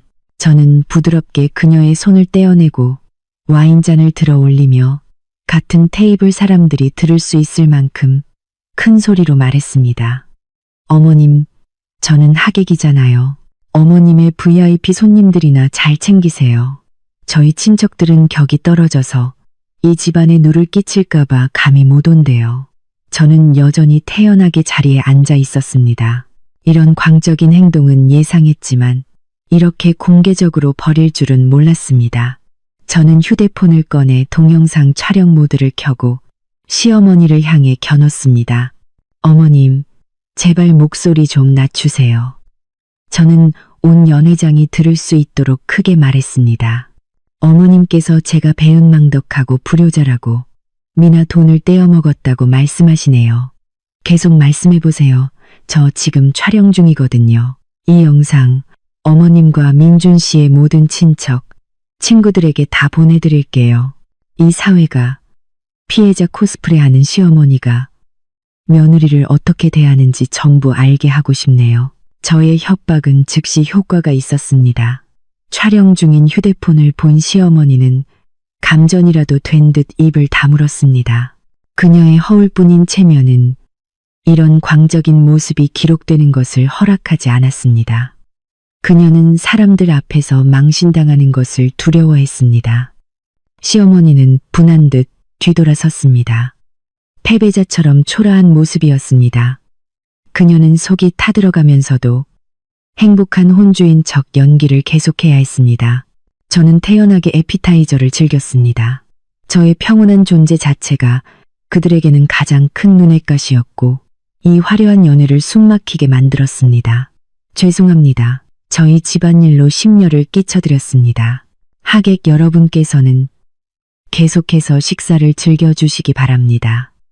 모든 것이 진정된 후 저는 민준과 시어머니가 앉아있는 곳으로 똑바로 걸어갔습니다. 어머님, 따로 드릴 말씀이 있습니다. 식이 끝나고 하객들을 배웅할 때 저는 출입구에서 시어머니를 막아섰습니다. 이제 집안 사람들만 남았으니 더 이상 체면을 차릴 필요가 없었습니다. 어머님, 방금 그 연기 정말 인상 깊었어요. 이제 파티도 끝났으니 돈 얘기 좀 할까요? 3천만 원, 기한은 한 달이에요. 잊지 마세요. 어머님 자필 서명이 있는 차용증 제가 가지고 있어요. 시어머니의 얼굴이 새하얗게 질렸습니다. 서연아, 내가 어떻게 시어머니랑 돈 계산을 하니? 결혼식이 채 끝나지도 않았는데 돈 얘기를 꺼내? 계산이 아니라 제 권리를 찾는 겁니다. 제가 3일 동안 자리를 비웠을 때 제가 이혼할 수도 있겠다는 생각은 안 해보셨어요? 어쨌든 제 피 같은 돈은 돌려받아야죠. 한 달 드릴게요. 한 달 안에 그 3천만 원 전부 갚으셔야 할 거예요. 그러지 않으면 재산 가압류 소송 걸 겁니다. 저 말로만 하는 사람 아니에요. 저는 시어머니의 눈을 똑바로 쳐다보았습니다. 그녀는 충격받은 듯 했습니다. 제가 이렇게 단호하고 강하게 나올 줄은 몰랐을 겁니다. 그녀는 제가 더 이상 위협하거나 구슬릴 수 있는 상대가 아니라는 것을 깨달았습니다. 서연아, 너 정말 독하다. 그렇게 하면 내가 무슨 수로 돈을 갚니? 그녀가 절망적으로 말했습니다. 그건 어머님 사정이지 제 사정이 아니죠. 한 달이라는 시간 충분히 드렸어요. 잘 생각해 보세요. 그리고 미나야, 결혼 축하한다. 저는 뒤돌아섰습니다. 충격과 고통에 빠진 시어머니를 남겨둔 채 저의 공개적인 대결은 끝났고 저는 침착함, 진실, 그리고 단호함으로 승리했습니다. 저는 저의 강함이 그들이 붙잡으려 애쓰는 그 어떤 허울뿐인 체면보다 강하다는 것을 보여주었습니다. 결혼식장에서 시어머니가 벌인 소동은 금세 퍼져나갔습니다. 시댁의 명예는 심각하게 훼손되었습니다. 결혼식이 끝난 후 저는 시댁이 아닌 친정집으로 돌아갔습니다. 이혼 소송과 채무 변제를 준비하기 위한 시간과 공간이 필요했습니다. 이틀 후 민준이 저를 찾아왔습니다. 그의 얼굴에는 더 이상 분노나 짜증이 아닌 극심한 피로와 불안이 서려 있었습니다. 그는 모든 것이 자신의 통제를 벗어났다는 것을 알고 있었습니다. 서연아, 솔직히 말해줘. 정말 이혼하고 싶어? 민준이 쉰 목소리로 물었습니다. 저는 아무 감정 없는 차가운 눈으로 그를 바라보았습니다. 당신 생각은 어때? 시어머니한테 장사치라고 모욕당하고 온 가족에게 무시당하고 돈이나 훔치는 도둑으로 몰린 아내가 과연 이 결혼을 계속하고 싶을까? 미안해, 서연아. 엄마가 잘못한 거 알아. 그래도 이렇게까지 할 필요는 없었잖아. 집에 돌아가자. 내가 엄마랑 얘기할게. 내가 널 지켜줄게. 나를 지켜준다고? 저는 비웃었습니다. 지난 몇 년 동안 당신이 어디서 나를 지켜줬는데, 당신 어머니가 독설로 나와 우리 부모님의 명예를 짓밟을 때 당신은 어디 있었어? 당신은 침묵했어. 민준 씨, 당신의 침묵이 바로 동조였고 우리 결혼에 대한 가장 확실한 대답이었어. 나는 주관도 없고 아내를 지켜줄 용기도 없는 남편은 필요 없어. 민주는 아무 반박도 하지 못하고 고개를 숙였습니다. 이제 본론으로 들어가지. 더 이상 질질 끌고 싶지 않아. 어머님께는 이미 말했어. 미나 결혼식 비용으로 빌려가신 3천만 원, 한 달 안에 갚으셔야 한다고. 당신이 중간에서 어머님께 이 기한을 확실히 전달해줘. 3천만 원. 민준이 놀라서 저를 쳐다봤습니다. 엄마가 너한테 그렇게 많이 빌렸어? 난 몰랐는데. 당신이 모르는 게 당연하지. 당신은 집안 재정이나 내가 뭘 해야 하는지에 대해 관심 가져본 적 없잖아. 저는 시어머니의 서명이 있는 차용증을 민준에게 건넸습니다. 봐, 여기 서류가 있어. 당신과 당신 어머니에게 한 달의 시간을 줄게. 다음 달 15일까지 3천만 원 전액을 받아야 해. 그러지 않으면 법원에 소송을 제기할 거야. 농담 아니야. 민주는 차용증을 든 채 손을 떨었습니다. 3천만 원이 큰 돈이라는 것과 어머니가 한 달 안에 그 돈을 마련할 수 없으리라는 것을 알았기 때문입니다. 서연아, 시간을 조금만 더 주면 안 될까? 너도 엄마 성격 알잖아. 당장 그렇게 큰 돈이 어디 있겠어. 민준이 애원했습니다. 안 돼. 나는 내 새로운 삶을 시작하기 위해 이 돈이 필요해. 당신들은 나에게 너무 많은 빚을 졌어. 돈뿐만 아니라 존중과 애정까지도. 이제 나는 내 돈만 되찾겠다는 거야. 한 달이라는 시간 충분히 줬어. 이게 당신 어머니가 남은 체면이라도 지킬 마지막 기회야. 저는 덧붙였습니다. 이혼 소송은 내가 제기할 거야. 공동 재산은 법에 따라 분할될 거고 나는 이 빚 외에는 아무것도 다투고 싶지 않아. 돌아가서 어머님께 그대로 전해. 잘 생각해보라고. 만약 갚지 않기로 결정하신다면 나는 주저없이 소송을 걸고 모든 것을 공개할 거야. 당신 어머니의 허영심이 담긴 녹음 파일까지도. 민주는 넋이 나간 얼굴로 일어섰습니다. 그는 제가 완전히 돌아섰다는 것을 깨달았습니다. 우리의 결혼은 끝났고 그의 어머니는 심각한 재정 위기에 직면하게 될 것이었습니다. 알았어. 엄마한테 전할게. 민주는 절망적인 목소리로 말하고는 힘없이 집을 나섰습니다. 저는 그의 뒷모습을 보며 후회나 슬픔을 느끼지 않았습니다. 오직 해방감뿐이었습니다. 저는 무의미한 말다툼이 아닌 법과 재정적인 단호함으로 전쟁을 선포했습니다. 이것은 시어머니와 민준이 결코 잊지 못할 문명적이고 효과적인 복수였습니다. 민준과의 협상이 실패로 돌아가자 시어머니는 마지막 발악을 시작했습니다. 저를 양보하게 만들려고 제 명예를 훼손하는 헛소문을 퍼뜨리기 시작한 것입니다. 시어머니는 동네방네 돌아다니며 제가 시누이 결혼식 날 집을 나간 불효막심한 며느리라고 떠들었습니다. 더 심각한 것은 제 개인 재산에 대해 거짓말을 하기 시작했다는 점입니다. 아이고, 동네 사람들, 제 팔자 좀 보세요. 그 서연이라는 애, 시집 올 때 맨몸으로 왔어요. 무슨 혼수가 있다고 재산 분할을 하자고 하는지. 우리 아들 등에 빨대 꽂으려고 시집 온 거라니까요. 제가 3천만 원을 빌리긴 뭘 빌려요. 지가 멋대로 집안 돈 빼돌리고는 내가 빚졌다고 뒤집어 씌우는 거예요. 우리 집 재산 뺏으려는 속셈이라고요. 시어머니는 이웃들 앞에서 눈물까지 흘리며 애처롭게 연기했습니다. 소문은 금세 저희 부모님 귀에 들어갔습니다. 부모님은 제 명예가 훼손될까 몹시 분노하고 걱정하셨습니다. 서연아, 시어머니가 또 동네에 이상한 소문내고 다닌다. 네가 혼수도 없이 시집왔다느니 남의 집 재산이나 노리는 애라느니 어떻게 좀 해야 하지 않겠니? 엄마가 걱정스럽게 말씀하셨습니다. 엄마, 걱정 마세요. 그분이 그렇게 나올 줄 이미 예상했어요. 저는 말로 변명할 필요 없어요. 증거로 모든 거짓말을 깨부술 거예요. 저는 즉시 행동에 나서기로 했습니다. 이 헛소문이 저희 가족 전체의 명예에 흠집을 내게 둘 수는 없었습니다. 그날 오후, 저는 부모님과 함께 시어머니가 사는 동네로 향했습니다. 저는 세련된 정장을 차려입고 작은 서류 가방을 들었습니다. 저는 이웃들이 시어머니 집 앞에 모여 그녀의 하소연을 듣고 있는 바로 그 순간을 노렸습니다. 시어머니는 저를 보자마자 표정이 싹 바뀌었습니다. 어머, 저 몹쓸 며느리 좀 봐. 무슨 낯짝으로 여길 또 찾아와? 네, 모든 것을 바로잡으러 왔습니다. 저는 모든 이웃이 들을 수 있도록 크고 분명하게 말했습니다. 저는 서류 가방을 열고 1억 원짜리 수표와 작은 보석 상자를 꺼내 보였습니다. 여러분, 잘 들어주세요. 시어머님께서는 제가 혼수도 없이 시집와서 이 집 재산을 노린다고 하셨죠?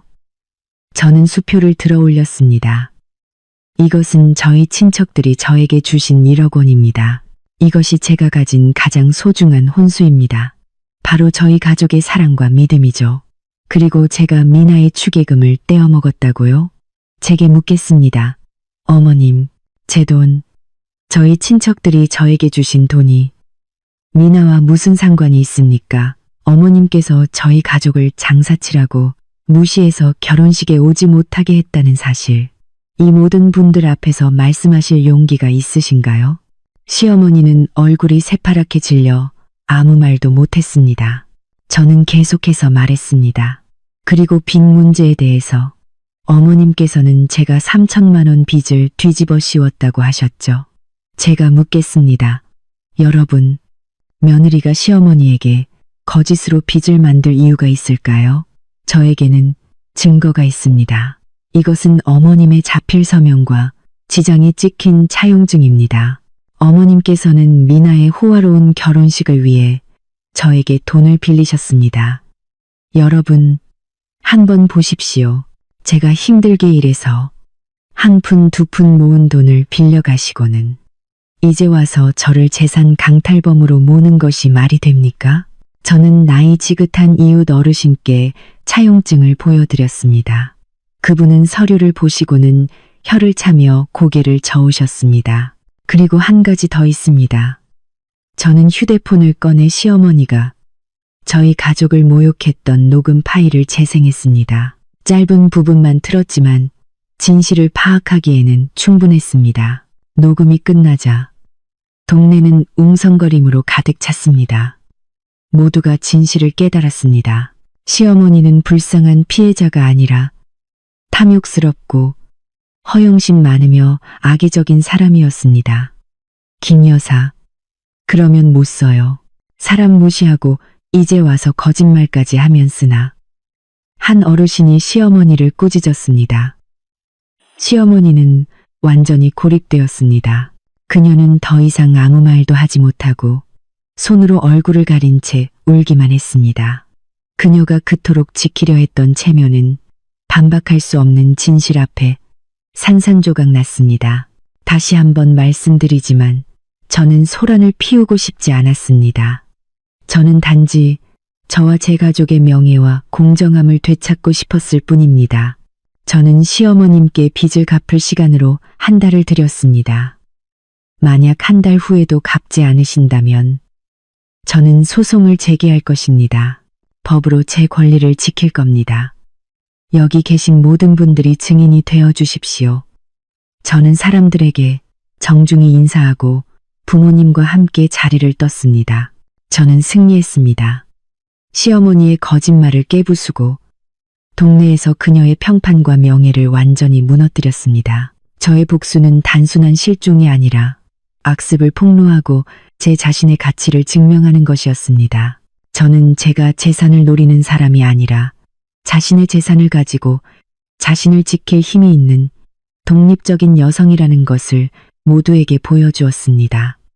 시어머니가 이웃들에게 고립되고 3천만 원의 빚더미에 앉아 있는 동안 민주는 완전히 다른 태도로 저를 찾아왔습니다. 그는 더 이상 비난하거나 화내지 않았습니다. 대신 가식적인 후회와 비굴한 애원으로 가득 차 있었습니다. 그는 어느 날 저녁 저희 집으로 찾아와 제 앞에 앉았습니다. 서연아, 내가 잘못했어. 미안해. 내가 널 지켜줬어야 했는데 엄마가 정말 너무했어. 저는 민준을 차갑게 바라보았습니다.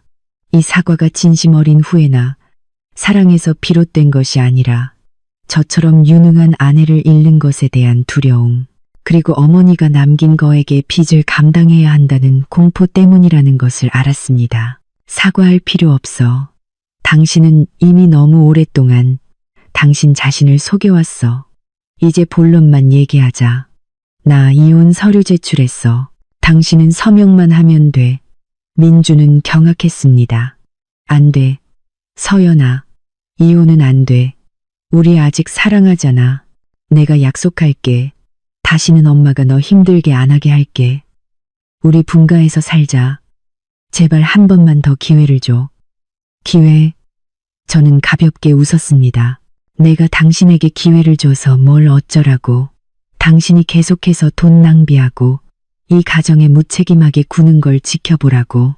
저는 자리에서 일어나 책상으로 가서 다른 서류 뭉치를 가져왔습니다.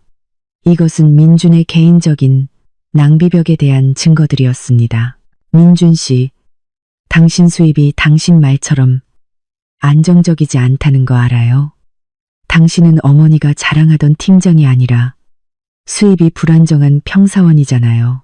게다가 밖에서는 빚도 많고 신용카드 빚, 친구들한테 빌린 돈, 나 다 알고 있어요.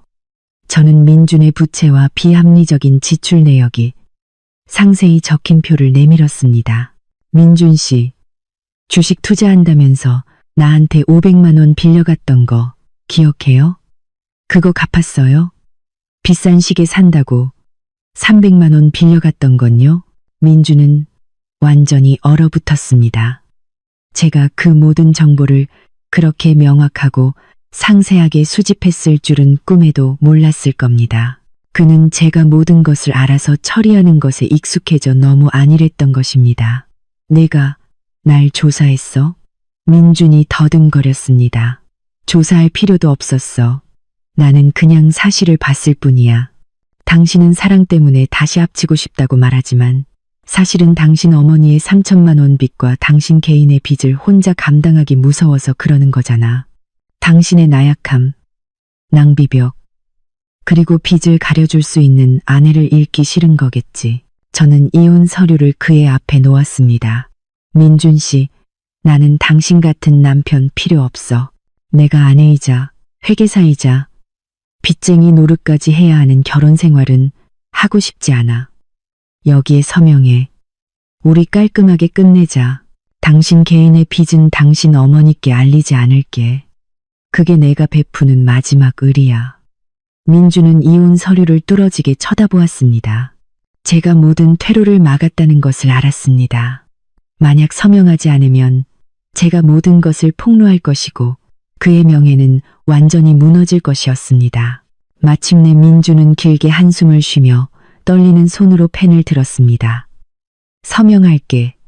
하지만 서연아, 이 결정 절대 후회하지 마. 후회 안 해. 나는 내 젊은 날을 당신처럼 가치 없는 사람에게 낭비한 것만 후회할 뿐이야. 민준이 이혼 서류에 서명하자 저는 서류를 받아들고 큰 짐을 벗은 기분을 느꼈습니다. 민주는 실패감과 빚더미의 미래에 대한 두려움을 안고 집을 나섰습니다. 저는 그의 부질없는 미련과 가식적인 동정에 흔들리지 않고 단호하게 관계를 끊어냈습니다.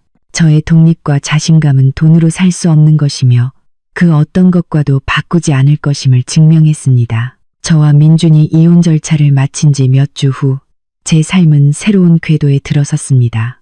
저는 부모님 댁으로 완전히 이사했고 일에 집중하며 새로운 프로젝트를 준비했습니다. 바로 그때 오만방자했던 시누이 미나에게 재앙이 닥쳤습니다.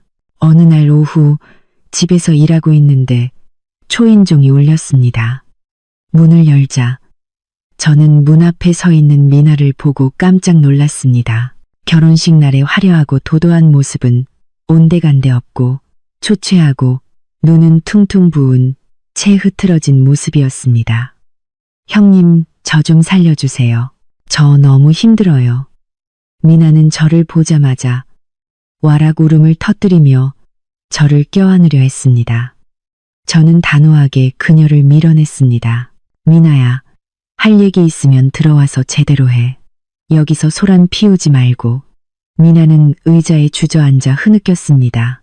형님, 제 남편이 상우 씨가 별거 하자고 해요. 제가 너무 이기적이고 탐욕스러운 여자라 더 이상 못 살겠대요. 상우 씨가 별거 하자고. 왜? 결혼한 지 이제 겨우 몇 주밖에 안 됐잖아. 형님, 결혼하고 나서야 상우 씨가 모든 걸 알게 됐어요. 엄마가 형님한테 친척들 불러서 빈자리 채우라고 했던 거, 형님 돈 떼어 먹었다고 거짓말했던 거, 그리고 특히 결혼식 비용으로 형님한테 3천만 원이나 빌렸던 거요. 상우 씨가 우리 집은 너무 복잡하고 탐욕스러워서 더 이상 엮이고 싶지 않대요. 미나는 더 크게 울었습니다. 우리 집이 자기 집안 수준에 안 맞는데요. 저는 침묵했습니다. 그 화려했던 결혼식이 미나의 몰락의 시작이었음을 알았습니다. 시어머니의 허영심이 간접적으로 딸의 결혼 생활을 망친 셈이었습니다. 그래서 나를 찾아온 이유는 뭐야?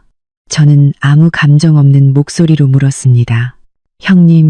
형님은 마음도 넓고 능력도 있잖아요. 제발 상우 씨한테 가서 말 좀 해줘요. 우리 엄마가 그렇게 나쁜 사람 아니라고. 제가 상우 씨를 정말 사랑한다고 말해주세요. 형님은 전 형수님이니 상우 씨도 형님 말은 들어줄 거예요. 제발 저 좀 살려주세요. 미나는 제 다리를 붙잡고 무릎을 꿇었습니다. 저는 그녀를 일으켜 세우고 눈을 똑바로 쳐다보았습니다. 미나야, 잊지 마. 나는 더 이상 내 형수가 아니야. 나랑 민준 씨는 이혼했고 나는 너희 가족과 아무 관계도 없어. 그래도 형님, 저 좀 살려주셔야죠. 형님이 어른인데 이 집안의 책임감을 좀 가지셔야죠. 책임감? 저는 코웃음을 쳤습니다. 나도 책임감이 있었지. 너희 어머니와 네가 그걸 짓밟기 전까지는 네가 나한테 얼마나 독한 말을 했는지 기억 안 나?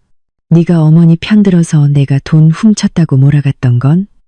미나는 고개를 숙이고 저를 쳐다보지 못했습니다. 미나야, 나는 너희 집안의 구세주가 아니야. 내 결혼이 깨진 건 너와 내 어머니가 뿌린 씨앗 때문이야. 내 어머니의 행동에 대한 책임은 너희가 져야 해. 너랑 상우 씨 일은 너희 둘이서 해결해. 나는 끼어들지 않을 거야. 나를 장사치라고 모욕했던 그 집안과는 더 이상 엮이고 싶지 않아. 저는 덧붙였습니다. 집에 돌아가서 어머니 옆에서 3천만 원 빚 문제나 해결하는 게 좋을 거야. 그게 지금 너희 집안의 가장 큰 문제니까. 내가 내 어머니께 한 달의 시간을 줬고 이제 얼마 남지 않았어. 미나는 완전히 절망에 빠졌습니다. 그녀는 제가 더 이상 이용할 수 있는 상대가 아니라는 것을 깨달았습니다. 그녀는 울며 불며 애원할 다른 방법이 없었습니다. 그녀는 자리에서 일어나 증오와 절망을 안고 저희 집을 나섰습니다. 저는 문을 닫았습니다. 조금도 후회하지 않았습니다. 저는 옳은 일을 했다는 것을 알았습니다. 저의 동정은 그들이 저를 계속해서 이용하고 짓밟게 만들 뿐입니다. 제가 그들에게 가르쳐 줄 수 있는 가장 큰 교훈은 바로 단호함과 무관심이었습니다. 저는 그들의 삶에 개입하지 않았습니다. 그들은 자신들의 잘못과 탐욕의 결과를 스스로 감당해야 했으니까요. 인과응보는 이미 시작되었습니다. 민준이 이혼 서류에 서명하고 미나의 애원이 실패로 돌아간 후 저는 시어머니에게 3천만 원의 빚을 받아내는데 온 힘을 쏟았습니다. 저는 마지막으로 내용 증명을 보내기 한 내에 변제할 것을 요구했습니다. 귀한 마지막 날까지 시어머니는 아무런 연락이 없었습니다. 그녀는 제가 마음이 약해지거나 일이 커지는 것을 두려워해 포기할 것이라고 생각하며 계속해서 회피했습니다. 하지만 그녀는 착각했습니다. 저는 변호사와 함께 시어머니를 재산, 은닉 및 채무불이행으로 법원에 고소했습니다. 동시에 민준에게도 혼인기간 중 발생한 공동재산 및 개인 채무에 대한 소송을 제기했습니다.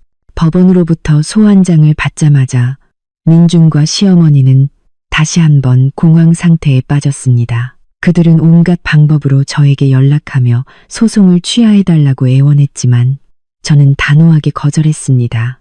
민준 씨, 당신 어머니가 약속을 지키지 않았으니 이제 법이 해결할 겁니다. 전 시댁이 소송 문제로 혼란스러운 동안 또 다른 재앙이 닥쳤습니다. 바로 제가 알고 있던 민준의 사적인 빚 문제였습니다. 이혼 후 민준은 어머니의 빚을 갚고 자신의 개인 빚을 숨기기 위해 무리하게 사업에 뛰어들었다가 실패했습니다. 그는 박 사장이라는 사람에게 사채까지 썼습니다. 어느 날 오후 집에 있는데 부모님께 전화가 왔습니다. 서연아, 지금 당장 뉴스 좀 켜봐. 옆집 아주머니가 동영상 하나 보내줬는데 민준이네 집에 큰일이 났나 봐. 엄마의 목소리에는 당황스러움과 호기심이 섞여 있었습니다. 저는 태연하게 차를 한 모금 마시며 창밖을 바라보았습니다. 엄마, 그냥 신경 쓰지 마세요. 저는 무심하게 휴대폰을 열었습니다. 화면에는 옆집 아주머니가 문틈으로 몰래 찍은 듯한 흔들리는 영상이 떠 있었습니다. 영상 속에는 온몸에 문신을 한 험악한 인상의 남자들이 마당에 집기들을 부수고 있었습니다. 저는 그 참혹한 광경을 똑똑히 보았습니다. 민주는 땅바닥에 무릎을 꿇고 픽이 하나 없는 얼굴로 대장격인 남자에게 머리채를 잡힌 채 바닥에 머리를 냈고 있었습니다. 시어머니와 미나는 구석에 웅크린 채 서로를 껴안고 비명을 지르며 울고 있었습니다. 박 사장님, 제발, 제가 꼭 갚겠습니다. 시간 좀 더 주세요. 민준이 애원했습니다. 바로 그때 시어머니에게서 영상통화가 걸려왔습니다. 아마 절망적인 상황에서 저를 마지막 동아줄이라고 생각한 모양이었습니다. 서연아, 서연아, 제발 우리 좀 살려줘. 어서 민준이 빚 좀 갚아줘. 내 전남편이잖아. 죽게 내버려 둘 수는 없잖니. 저는 전화를 받았습니다.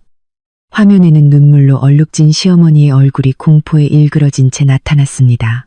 어머님, 저와 민준 씨는 이혼했고 그는 더 이상 제 남편이 아니에요. 이 빚은 그 사람 개인의 빚이지 저와는 아무 상관없어요. 어머님께서 직접 말씀하셨잖아요. 저는 남이라고 제가 남의 빚을 갚아줄 의무는 없죠. 너 정말 악독하구나. 사람이 죽게 생겼는데 어떻게 모른 척할 수가 있어? 내가 사람이냐, 악마냐. 시어머니는 울부짖으며 저를 비난했습니다. 어머님, 저는 악독한 게 아니라 인과응보가 실현되는 것을 지켜볼 뿐이에요. 민준 씨는 자신의 낭비벽과 무모한 사업에 책임을 져야 하고 어머님 또한 자신의 탐욕과 허영심에 책임을 져야죠. 저는 혼란스러운 광경을 마치 한 편이 저질 드라마처럼 바라보다가 차갑게 말했습니다. 사채업자 분들께 말씀드리죠.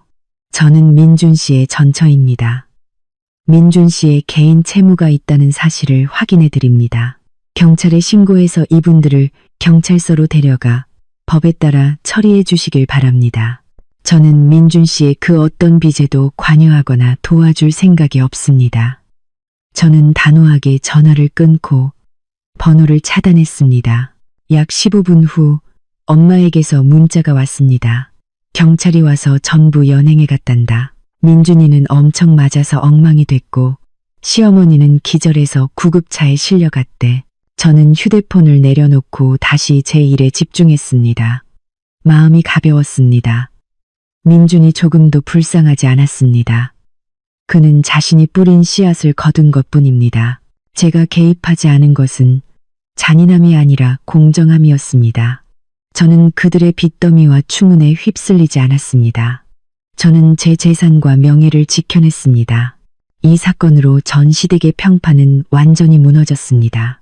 시어머니와 미나는 이웃들에게 외면당했고 더 이상 그녀의 말을 믿는 사람은 아무도 없었습니다. 이것이 바로 그들의 탐욕과 오만함에 대한 즉각적인 업보였습니다. 저는 단호하게 손을 뗐고 저의 해방이야말로 그들에게 가장 고통스러운 형벌이 되었습니다.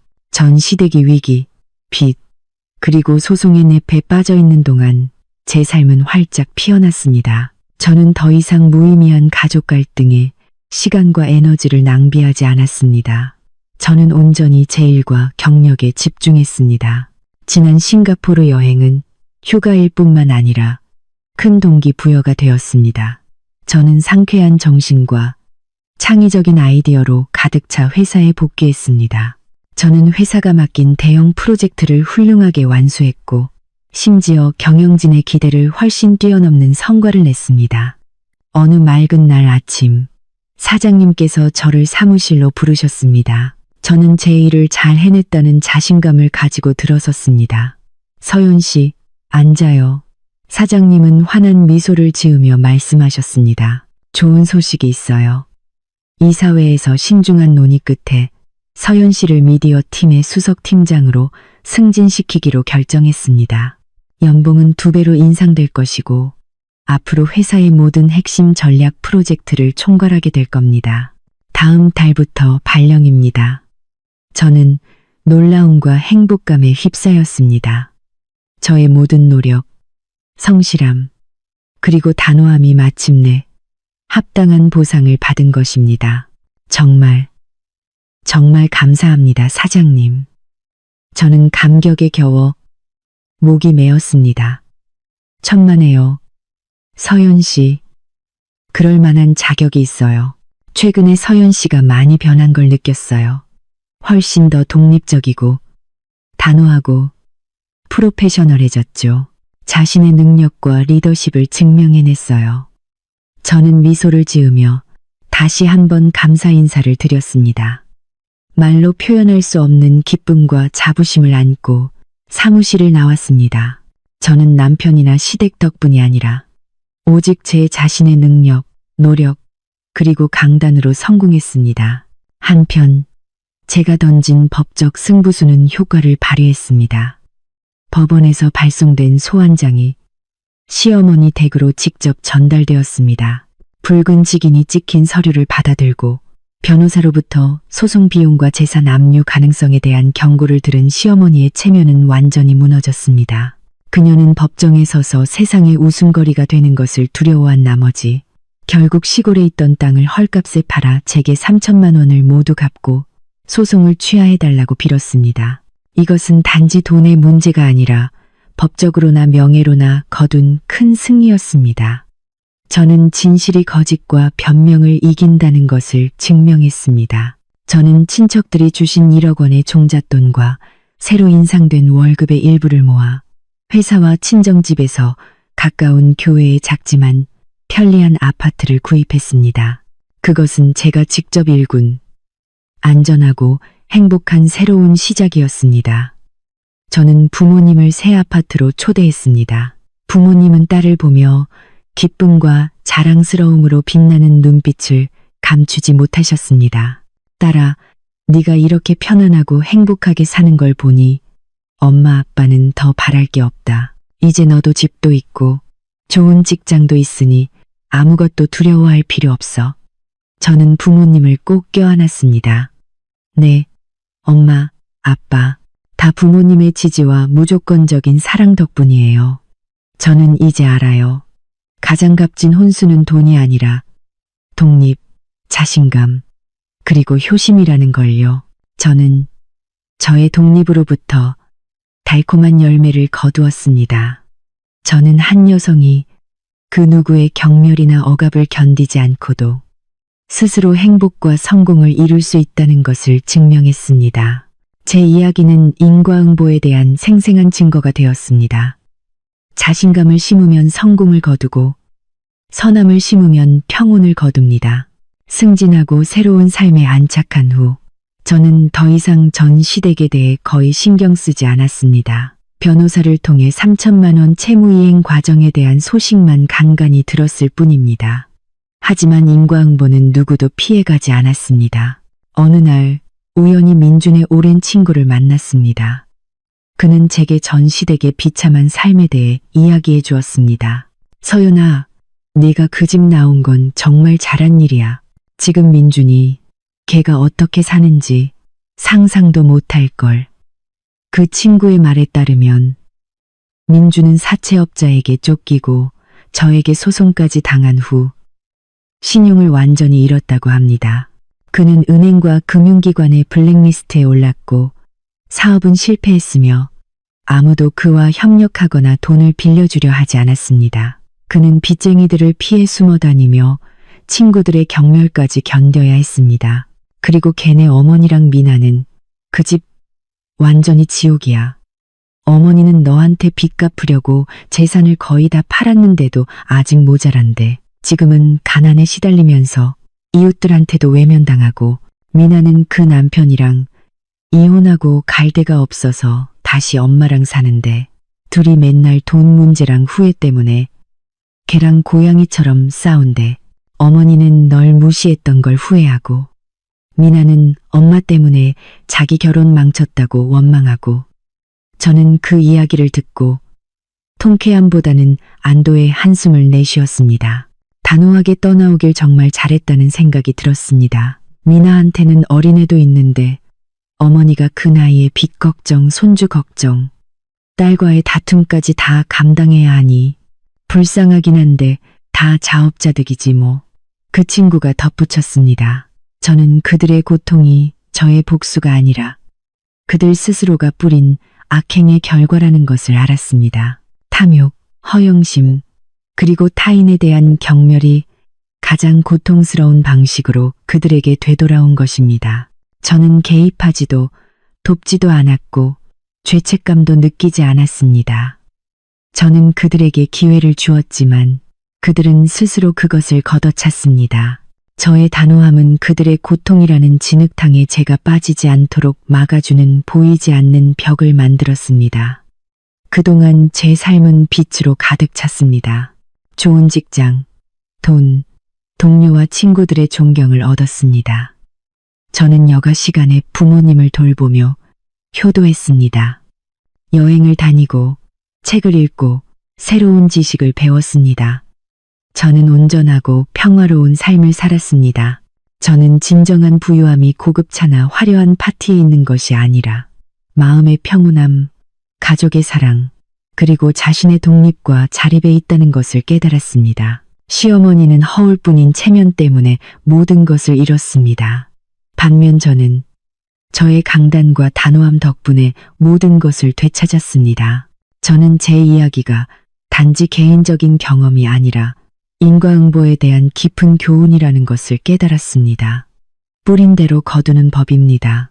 그리고 그 업보는 때때로 초자연적인 힘이 아니라 바로 인간의 잘못된 결정과 행동에서 비롯됩니다. 저는 좋은 것들을 심기로 선택했고 평화롭고 행복한 삶을 수확했습니다. 전 시댁과 완전히 연을 끊은 후에 제 삶은 평온하고 의미 있는 날들의 연속이었습니다. 시어머니로부터 3천만 원을 모두 받아냈고 그 돈은 부모님의 지원과 제 개인 자금과 합쳐져 든든한 재정적 기반이 되었습니다. 저는 성공적인 팀장이 되었고 동료들에게 존경받았습니다.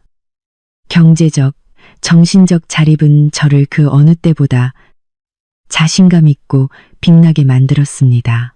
저는 더 이상 어떤 모욕이나 억압도 두려워하지 않았습니다. 현재 저는 부모님과 함께 새로 장만한 아파트에서 행복하게 살고 있습니다. 우리는 함께 여행하고 요리하며 삶을 즐깁니다. 연로하신 부모님께 제 모든 사랑과 정성을 쏟고 싶습니다. 저는 여전히 전 시댁의 소식을 간간히 듣습니다. 민주는 여전히 빚과 악평에 시달리고 있습니다. 미나는 다툼과 후회 속에서 살고 있습니다. 시어머니는 자신의 잘못으로 인한 고독과 비참함 속에서 빠르게 늙어가고 있습니다. 저는 그들을 동정하지 않습니다. 그저 저 자신과 다른 여성들을 위한 교훈으로 삼을 뿐입니다. 저는 모든 여성에게 말하고 싶습니다. 행복을 위해 남편이나 시댁에 의존할 필요는 없다고. 자신의 강단, 자립심, 그리고 효심을 지키라고. 그것이야말로 평화롭고 행복하며 의미 있는 삶을 여는 열쇠입니다. 제 이야기는 여러분 모두에게 드리는 메시지입니다. 선량하게 살고 자존심을 지키고 인과응보는 결코 누구도 피해가지 않는다는 것을 기억하십시오. 그리고 한 며느리에게 자신감과 강단이야말로 가장 값진 혼수입니다. 마지막 순간까지 제 이야기를 들어주셔서 진심으로 감사합니다. 다음 영상에서 다시 뵙겠습니다.